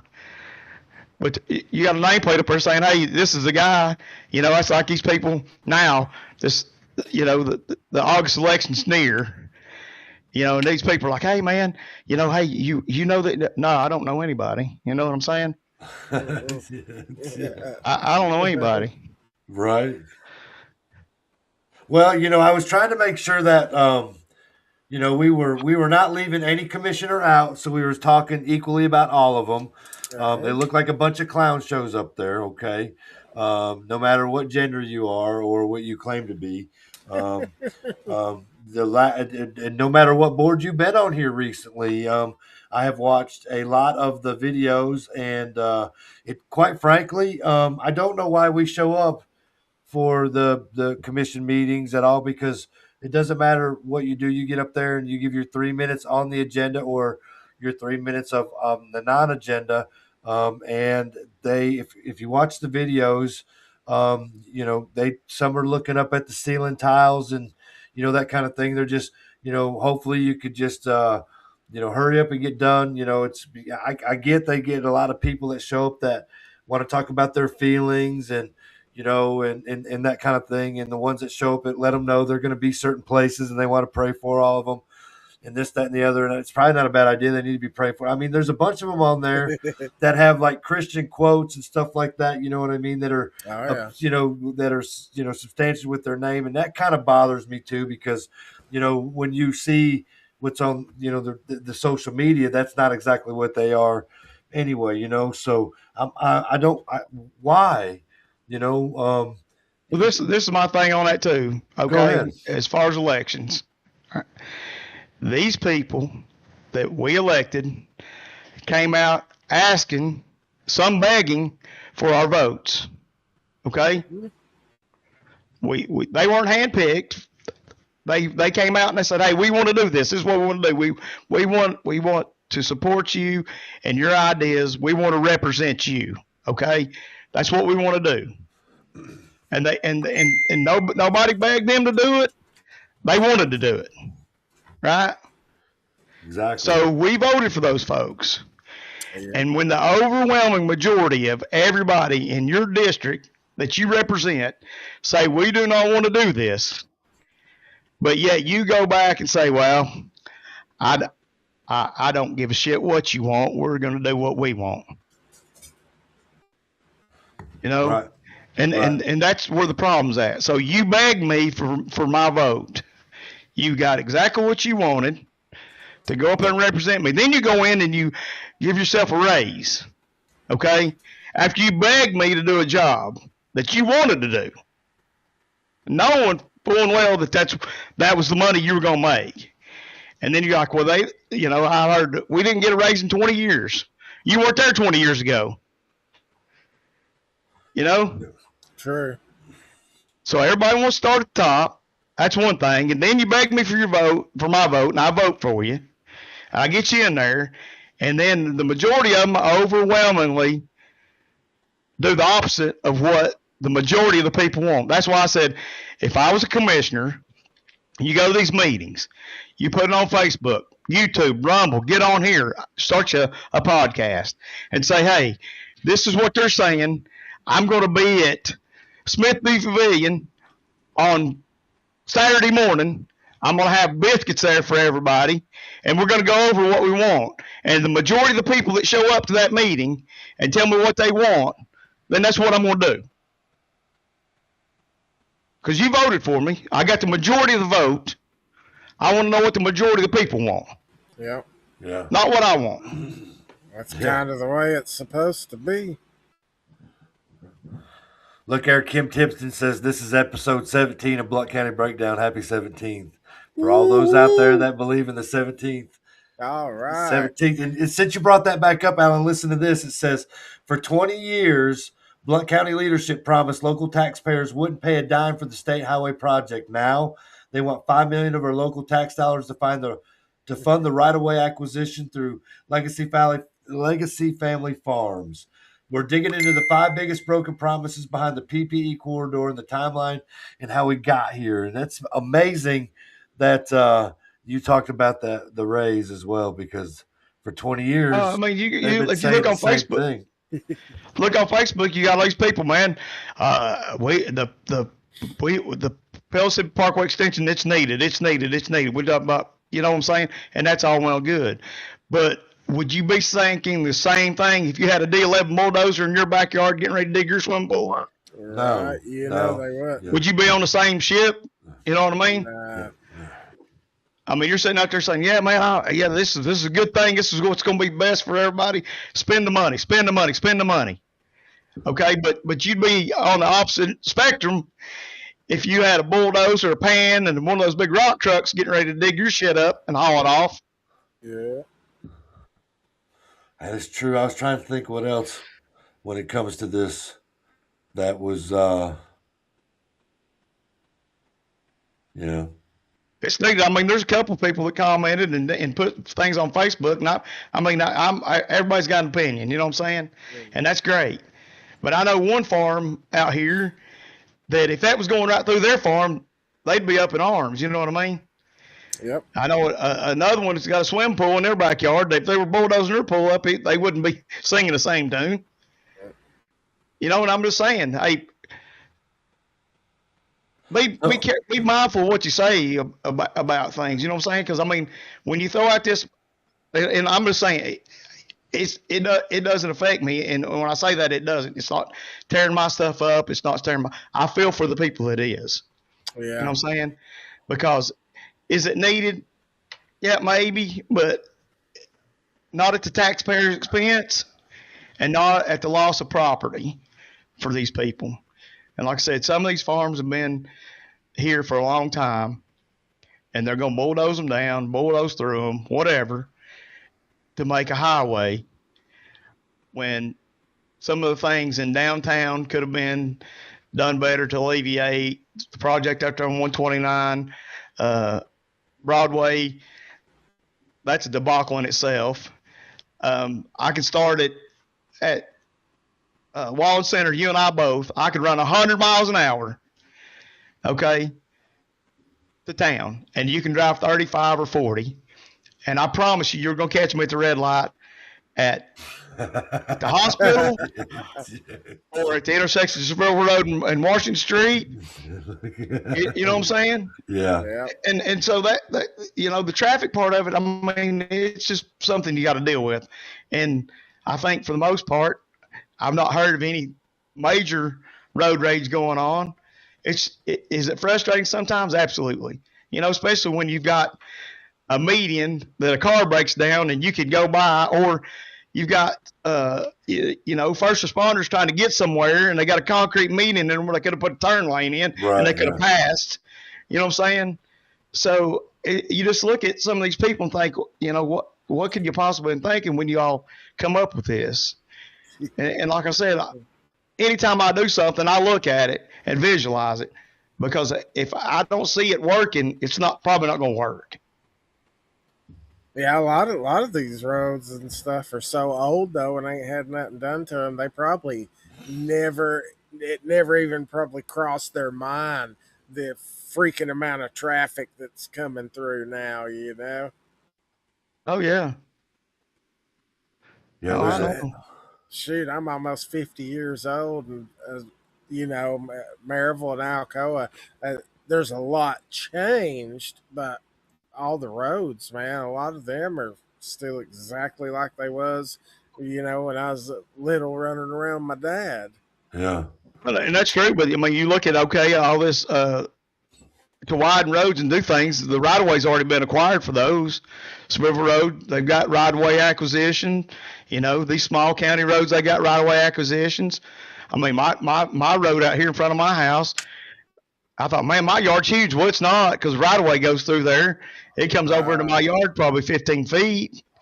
I'm just thankful right now it's kind of like a one-lane road, and I don't know that it'll ever get any bigger. But I can say with certainty, my road gets paved a lot. So right. It's your road gets paved a lot. That's funny. It is amazing though, because it doesn't, again, I'm not trying to be doom and gloom. I'm just trying to tell people it doesn't matter what happens Thursday. All this is going to happen anyway. And it's just whether or not they use our taxpayer money to help them out, or they tell them no. Regardless, it's going to happen. And if the commission would come out and say it that way, they may have, you might see more no votes than you see yes votes. You know what I'm saying? You know what I mean? It doesn't matter. I mean, it doesn't matter what we do, guys. So if we vote no, then they don't get to use our money. But we're never going to be able to stop this. We're just going to be able to kick it down the road a little bit. You know what I'm saying? So and then it's just going to prolong it. But that's it. You know what I mean? So we can do that, and they don't get our money, and eventually they're going to come with that, and take that. You know what I mean? So, but they're not going to. They have people believing that if they vote yes or no, that's going to stop these things and prolong it and carry it it's never going to stop it. Yeah, it says Dead Man Walking says 17 families will be displaced from generational property. Why? For a road to make it easier for people to make it to the mountains and other parking lot. That's Jason. Yeah. Yeah. Jason's daughter's birthday was today, so yeah. So he wasn't gonna let it. I told him, yeah, don't worry about that, man. Right. Tell him happy birthday. It's right. It'll help me get to Knoxville quick. It will too. It's gonna help. I mean, no offense. I live, like you said, I'm just right there near Heritage. It's gonna help. That don't make or break me. You know what I'm saying? Right. Because I'll be honest with you, I can get, but where I'm at now, I don't know that it's gonna cut that much time off. You know, I mean, I can get from here to Knoxville in 25 minutes. You know, and that's on if we go to Red Lobster and eat on Kingston Pike, it takes about 29 minutes to get from my house to there. I seen somebody online there make a comment about the extension, and they proposed having the whole thing raised, where it would be a less of an effect on the properties in that route, and you couldn't easily build exit ramps and just line it up with stuff, you know. Right. Well, you know, when Pellissippi was built before, you couldn't get off at I think is it Singleton Station? For a long time, you couldn't exit right there. You had to go all the way to the end of to Broadway, East Broadway, or on Knoxville Highway. And then whenever they decided they're going to sell that Amazon property for, you know, $12 million or whatever it was, $30 million, whatever, they decided they need to put a ramp there, you know? Man, all the stuff they're doing out around there right now, man, them bridges that come and swoop by each other, it looks like some downtown big For city. what? So this is my thing on that. Pellissippi could have been your bypass. Right? So why are we spending all that money over there behind Alcoa Highway to avoid all that when you could have got on Pellissippi? If it's going to alleviate the traffic from Alcoa Highway to make all that traffic better, then why are we spending all the money doing all that, the Alcoa Highway bypass? Why didn't we just do the Parkway to start with? Right. I mean, again, smart questions, you know. But I tell you what, you can't. Not trying to poke anybody in the eye or anything, but you can't ask questions without, you know, getting yelled at for cyberbullying. So, oh yeah, if you ask questions, you're the bad guy. You know, so you can't do that. This, I'm not an engineer yet. Okay. Yeah. So when you ask questions like that, and you know, especially the ones that get on Facebook or social media and communicate, you know what I'm saying? But if they don't like the question that you ask, well, then you get in trouble. So, yeah, I've been in trouble all my life, brother. Well, it's funny you should say that. I think the thing about it is this: a lot of people sometimes when they get pushed in the corner, they don't know how to respond. Not that you're trying to be mean, you know what I'm saying, or cyberbully that you call it, or whatever. If you got a legitimate question, and it feels like you're kind of coming down on them, they get a little claustrophobic. Yeah. And the thing about it hang on. Crystal, Jackson, Mizell, we've asked all of them, not just you and Misty and Nick. So we're not picking on Misty and Nick. The question was asked, since you brought it up and you've been so vocal in the conversation for the last hour and a half, was did they know before these developments were going before the boards if they were in their district, which is District 6, and it's all of them homes that we talked about earlier. And when I asked that question is what got the backlash, which you protected her and that kind of thing. And so she's a big girl. Misty can answer her own questions. And instead of saying the dumb shit that she said. She should have just answered the question. No, I wasn't aware of this.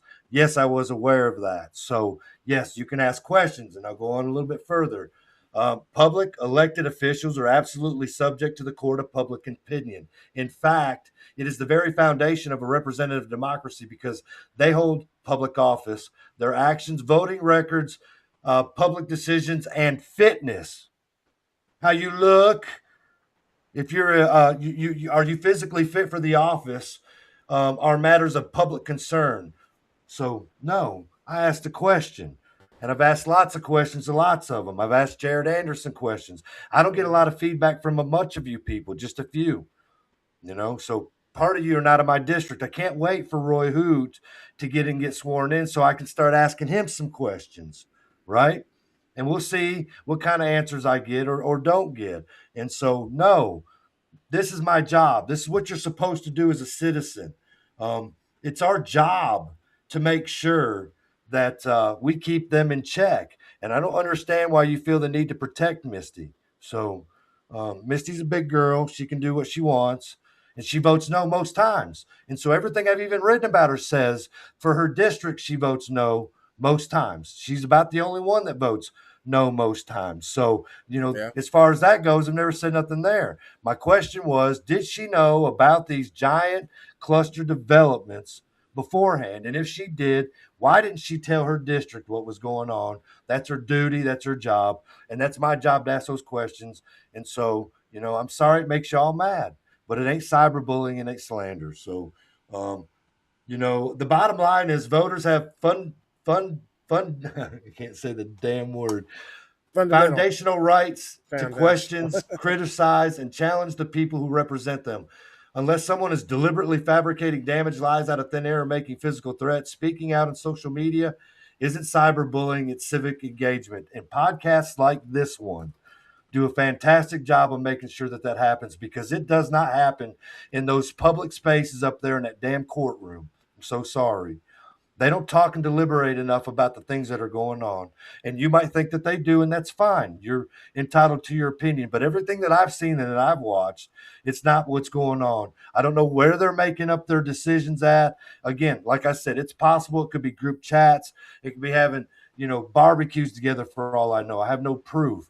But the deliberation and the talk that goes on about the things that's necessary for the community to understand does not happen the same way up there as it should. And I'm sorry, the Roberts rule is that's a way to protect them from having to answer honest damn questions. And I'll tell you one more thing. If they debated during primaries in election season, we wouldn't have to worry about who was doing what and saying what, because once you get up there in front of people and you've got to put your stand in place against somebody else that's your opponent with their stand, well, then you have to put your money where your mouth is. And so right now we're seeing the clown show that's going on. And I'm sorry that ruffles the feathers and hurts the feelings of some people. So I know she told me no. She didn't tell me no then. She told me no later on after I got criticized about all kinds of lovely things that were going on. And I asked her not to divert from she diverted from the question. But again, when these questions are asked to these elected officials, I don't need everybody's comment for that. I don't care what you think. You're never going to hurt my feelings. And it doesn't matter what you say. It's going to shape anything from me. It doesn't matter if it's Judge Hedrick. It doesn't matter if it's a probation department, whatever. My shit has been public and it's out there. It's been aired. But your all's hasn't. You went through great lengths during the primaries to make sure that you cut out the ones that didn't work with you the way that you wanted to. And you made up these fake pages and fake, these fake damn people, and you went after them. And now that these things are slowly coming to fruition, boy, oh boy, I didn't do this. I can't believe you're attacking people. You guys have been doing it all along. I mean, it's out there. So, enough is enough. The commission needs to act like whatever a commission's supposed to act like. When I watch it on YouTube, it looks like a short reel I've seen somewhere out in San Diego or Minnesota. It drives me nuts, man. Just tell the damn truth. You weren't for overdevelopment, but you got the biggest part of the overdevelopment going on in your district right now. Hands down. Now, don't get me wrong. Roy's going to have it on his end before long, him and Jeff Joplin. So we'll see. And if there's enough to stop the slow growth or make it slow growth, if there's more than 11 out there, kudos to them. because that's what we were all agreeing for anyway. And the fact that you guys can't work with the podcast like this makes no damn sense to me. None whatsoever. You could come on here and clarify things or clarify it in the chat, but you don't. So I don't create these issues. They do a fine job of making sure that this podcast has enough stuff to talk about every single week, and we've done it for 17 weeks. So I appreciate you guys, all of you guys, even the backlash and all the bad comments. And I appreciate everybody that comes on the show. So again, we're, when you ask questions, they should answer them. That's their civic duty. I mean, we elected them to be there. So when I ask if you knew that, don't pussyfoot around the question. Just answer it. She's out there on social media. So is that David Corwin. He's out there putting his 2 cents in. You got Roy and Shannon Effler in the comments. They're putting their 2 cents in, that kind of thing. So if you can ask them a question, they should be able to answer it on social media, right? And again, it's not slander. It's not cyberbullying. So, I don't know what they're doing up there in the commission meetings. It doesn't excite me to show up at these and watch them. This is the resolution. They talk a little bit about it. Is there any of this? Is there any of that? The agenda, so on and so forth. And I watch the people stand up there and talk what they have to talk. And I watch the commissioners do their thing because it's already determined before they sit down. I don't care what they say. You can't convince me. And again, it's just me saying this out loud. I don't have any smoke and gun proof or anything, but just what I've seen. And I've watched a lot of videos here lately, just to make sure. And I've went through a shit ton of Facebook, man, making sure that some of these people, to see what they ran on prior and what they talked about previously. You know what I mean? And you can't be out there hollering you're Christian, and then we find out that you're sending text messages in this garbage. It's like, it's ridiculous, some of the comments that come through. So I want to hear it. They're not saints up there. They were elected officials, and they're up for the court of public opinion. They should answer the questions. All 21 of them, the beer board, all of you guys, matters not. Planning commission, matters not. Whether we're friends or not, this has nothing to do with that. We can get along in the back parking lot, shake hands, go eat lunch together or whatever. But what happens up there when it conducts public business should be in front of the public. What I see doesn't look like that. So, period. We go in the back parking lot. Can we drink one beer together? Absolutely. Hey, speaking of July 28th, we can do that. Out there. You know what I mean? I ain't gonna say before you get that too far. Shoot again. Crystal, I love you. Maryville Billiards, come on out. Did you hear me? Hang on a second before y'all get too careful. I know you went on your rant. Crystal, I love you. Hey, listen. The 28th, darts, pool. Yep. Some food for sure. Fun. You have to buy your own adult beverages. I don't care to buy. Sit around on the ground if you want to. I think they have. If you want a beer, you can have a beer. You know what I mean? We just got to be careful for the 5-0, man. You know what I mean? And guys, I'm not mad at nobody. Crystal, I'm not mad at you. You're absolutely right in some of the things you say. I don't disagree with everything you say for sure. You know what I mean? I don't always agree with everybody either. You know what I'm saying? So that's the thing. As adults, though, that's what we got. We got to agree to disagree. You know what I'm saying? If we're looking at things, man, it ain't shaking up right. And it kills me. We're all saying the same thing, and it turns into a disagreement. The way that and everybody's we're all going the same direction. We don't want these things. They claim they don't want those things. Right. September 1st is what I keep seeing. Well, if these new ones that get sworn in, they don't want. Then they're on the same page as me. But then they say, don't come on my show. Makes no damn sense to me. You know what I'm saying? So you were talking about earlier about that zoning meeting, and you said something about tabling a vote. I think the rule is if you table something, then it knocks it out completely. I don't know. If you postpone it, then they can move it to a different day. Does that make sense? And I think because when they were having the discussion, I can't remember. It was back probably about 3 months ago. They were trying to do something, and then somebody brought up, "Hey, I want to table this," And then somebody's like, well, do you want to table it or do you want to postpone it? If you table it, it knocks it in the head. It's dead. But if you postpone it and we move it for a different day, and I can't remember what it was, but it was something. Wasn't that the 2-year appraisals? 2-year appraisals. 2-year appraisal. Hannah was the one wanting to table it or postpone it. So if they tabled it, then that would have knocked that in the head. It would have been nullied, altogether done. But if they'd have postponed it, and so my thought on that process then was, if you've got enough to think that you need to postpone it, then that's when you get with the general public, your constituents, and you meet with them, and then you know, even the property assessor, man, hey, let's get out ahead of this. Let's get in the newspaper and tell them what we're trying to do. Let's get some literature out. Let's send some emails out. Let's talk to people instead of just they feel like they're getting blindsided. So if I can relate to more things if somebody wants to sit down or send out something that I can look at, right? Or you want to talk to me, I can go with that a little better than, hey, this is, by God, this is the way it is. Right, tough shit. Yeah. Right. Speaking of the 2-year appraisals, have they set the tax rate yet? Ain't that supposed to happen in July? I don't know. I think they may do that Thursday. They may do that Thursday night. And hang on, let me back up. Hey, Woody, I'm not saying that I have any proof or anything like that. I'm just saying what I watch, man. You know, there's not enough deliberation up there that's talking about all the things that's going on in the workshops and all that stuff like that. I went back and watched a whole bunch of video. You know what I mean? So I don't know, you know, maybe they're not doing those things. But to me, there's just not enough. There's not enough dialogue in those meetings to come up with these type of votes at the end of it all. So, you know, what information's just my opinion. You don't have to agree with it.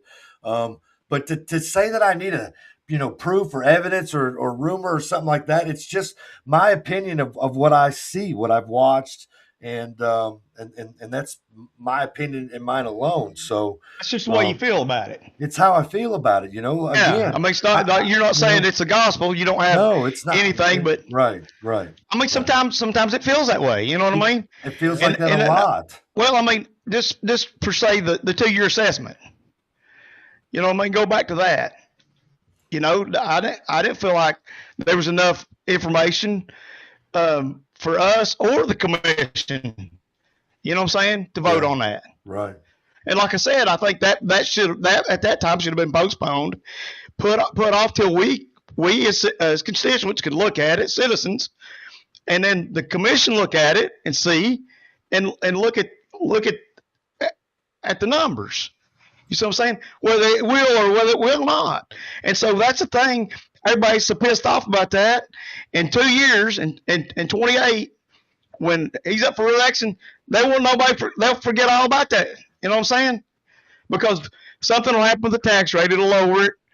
You know, you'll pay $30 or $40 more a year, but not enough to where it'll matter. And then 2 years from then, bam, they hit you. You know what I'm saying? And they're like, that's sorry. You know, we should never have this every 2 years. Well, one thing we do know is when the tax rate is set, Crystal says it gets set when the budget is passed.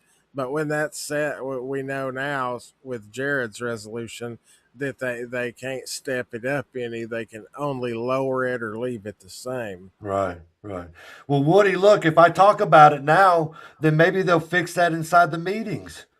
You know what I'm saying? They're going to say that maybe, you know, there's Resolute Exposure. Brian Riley saying that you guys are having outside meetings. He can't prove it. It just could be possible. So maybe we ought to do a better job in the workshops to explain why we're doing the things that we're doing. I mean, this is exactly what dialogue is about. I understand why we can't discuss these things, and it has to come down to some like proof or evidence. I'm not trying to say anybody's doing anything illegal. I'm just saying they look like you saw the same damn things that I saw up there. So, and then I recorded some of the videos and put them out there. I mean, some of them guys, especially in the BZA meeting, they just look like they have no clue, none whatsoever. A clown show, whatever you want to call it. You know what I'm saying? So if we talk about these things, because they're not listening in the meetings, you're there, Woody. Are they listening?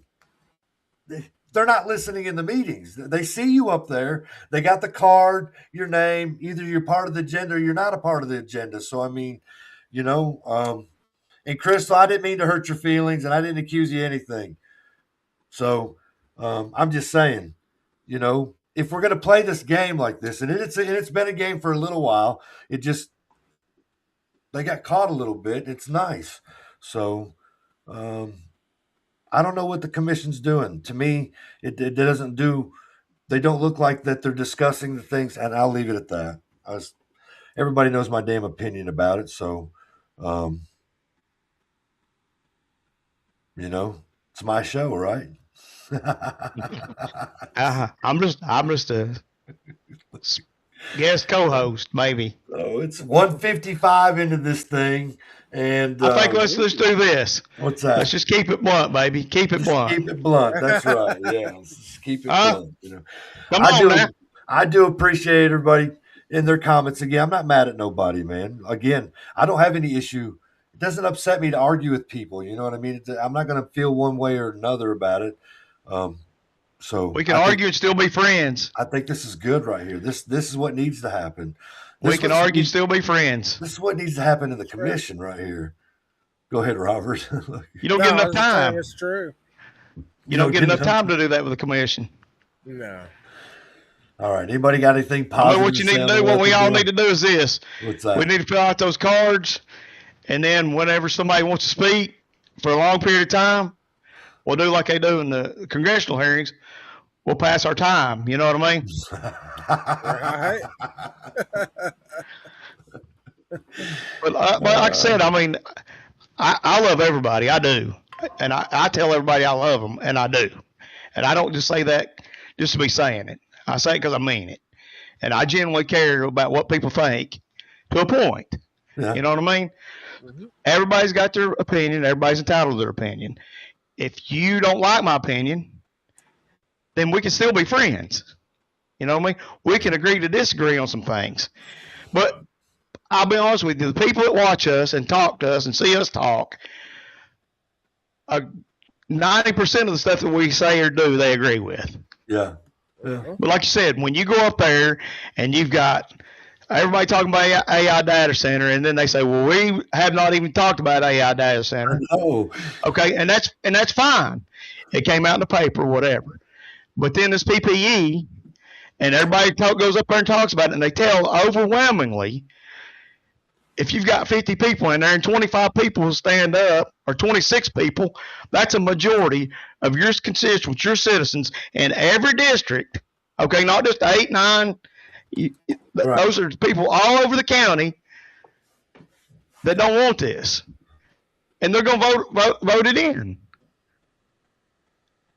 Same with the property over in Alcoa. I don't think we should invest money in the property. Listen, we got sports fields. We just built a bunch of sports fields out at Eagleton Ballpark. Okay, we spent a bunch of money out there. We got greenway trails all over the Blount County, right? We've got Everett recreational, Alcoa areas. Everybody. I mean, you know, our youth football teams are using the high school fields now because they got artificial turf. You know what I'm saying? They can use it for soccer. They can use it for football. The track and field. You know, we do Special Olympics at Heritage High School. We use a football field. We've got plenty of areas to do those things. So I just don't see spending that money, you know. I'm with you. But y'all froze up on me. No, he's listening.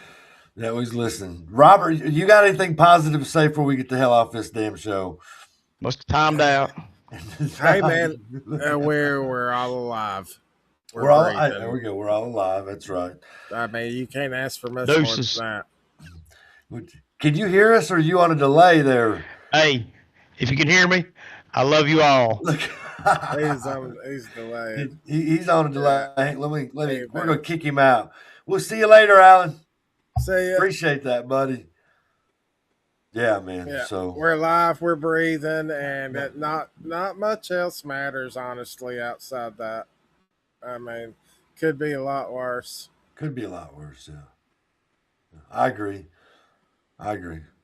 We're alive, we're breathing, and all this is just dumb. So, but it's definitely fun to talk about and carry on. So just a little speck of time that we're traveling through. Yeah. Oh, look, he's back on. Hang on. Look, back. is he back? He froze up. I was like, dude, I was fixing to call. Hey, what? I fixed to call 911. I figured the SWAT team hit you all. No. Oh, my gosh. Don't say that. Get swatted. I thought they got you. No, man. Like shit, I'm just sitting here looking at my pretty face. You know what I'm saying? I'm sitting here looking at me, baby. No. The SWAT team got. No, we were just trying to say goodbye since you said you went peace out like that. Like y'all froze up. Y'all froze up. You know what I'm saying? I was like, hey.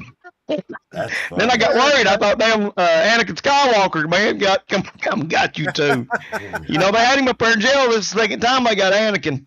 I seen that. I don't know who you're talking about. That's his real name. That's his real name, man. Anakin Skywalker. Yeah, I thought they may have enlisted him to come get you too. I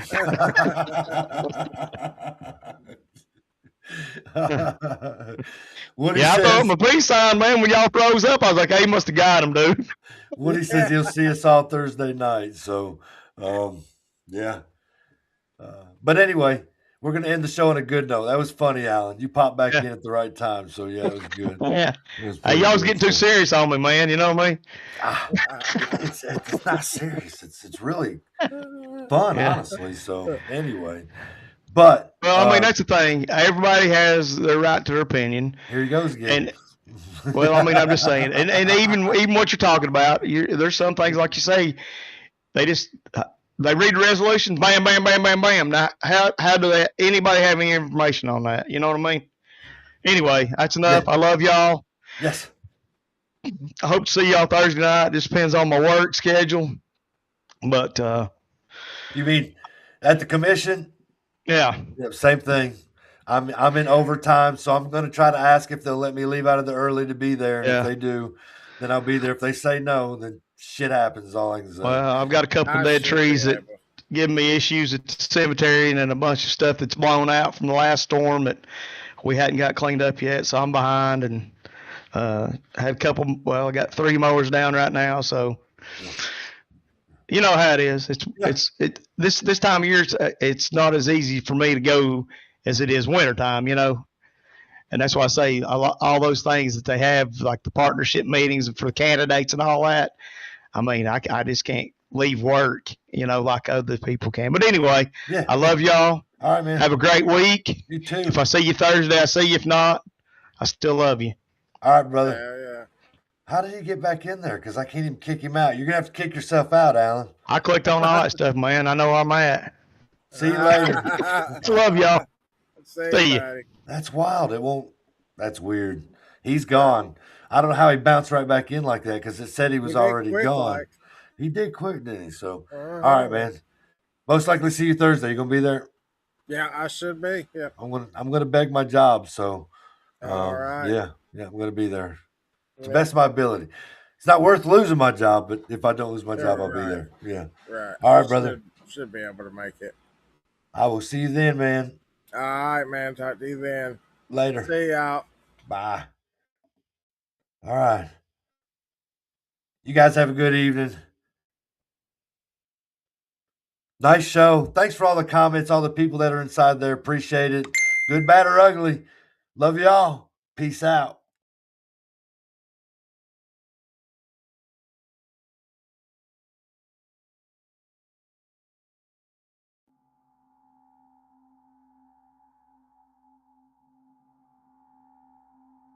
Resolute Exposure is a social media platform.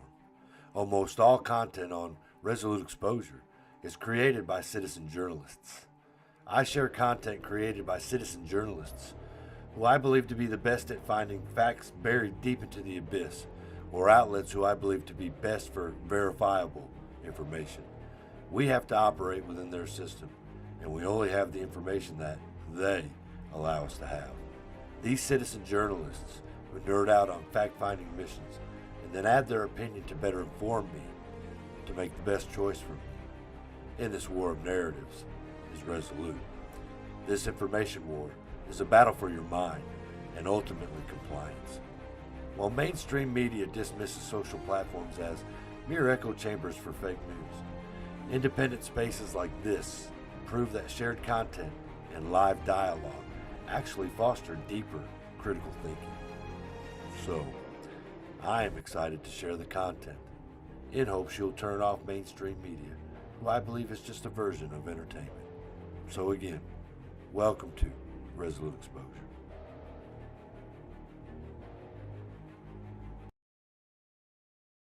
My heart, pumping all day long, getting me to morning when darkness comes. My heart, ooh.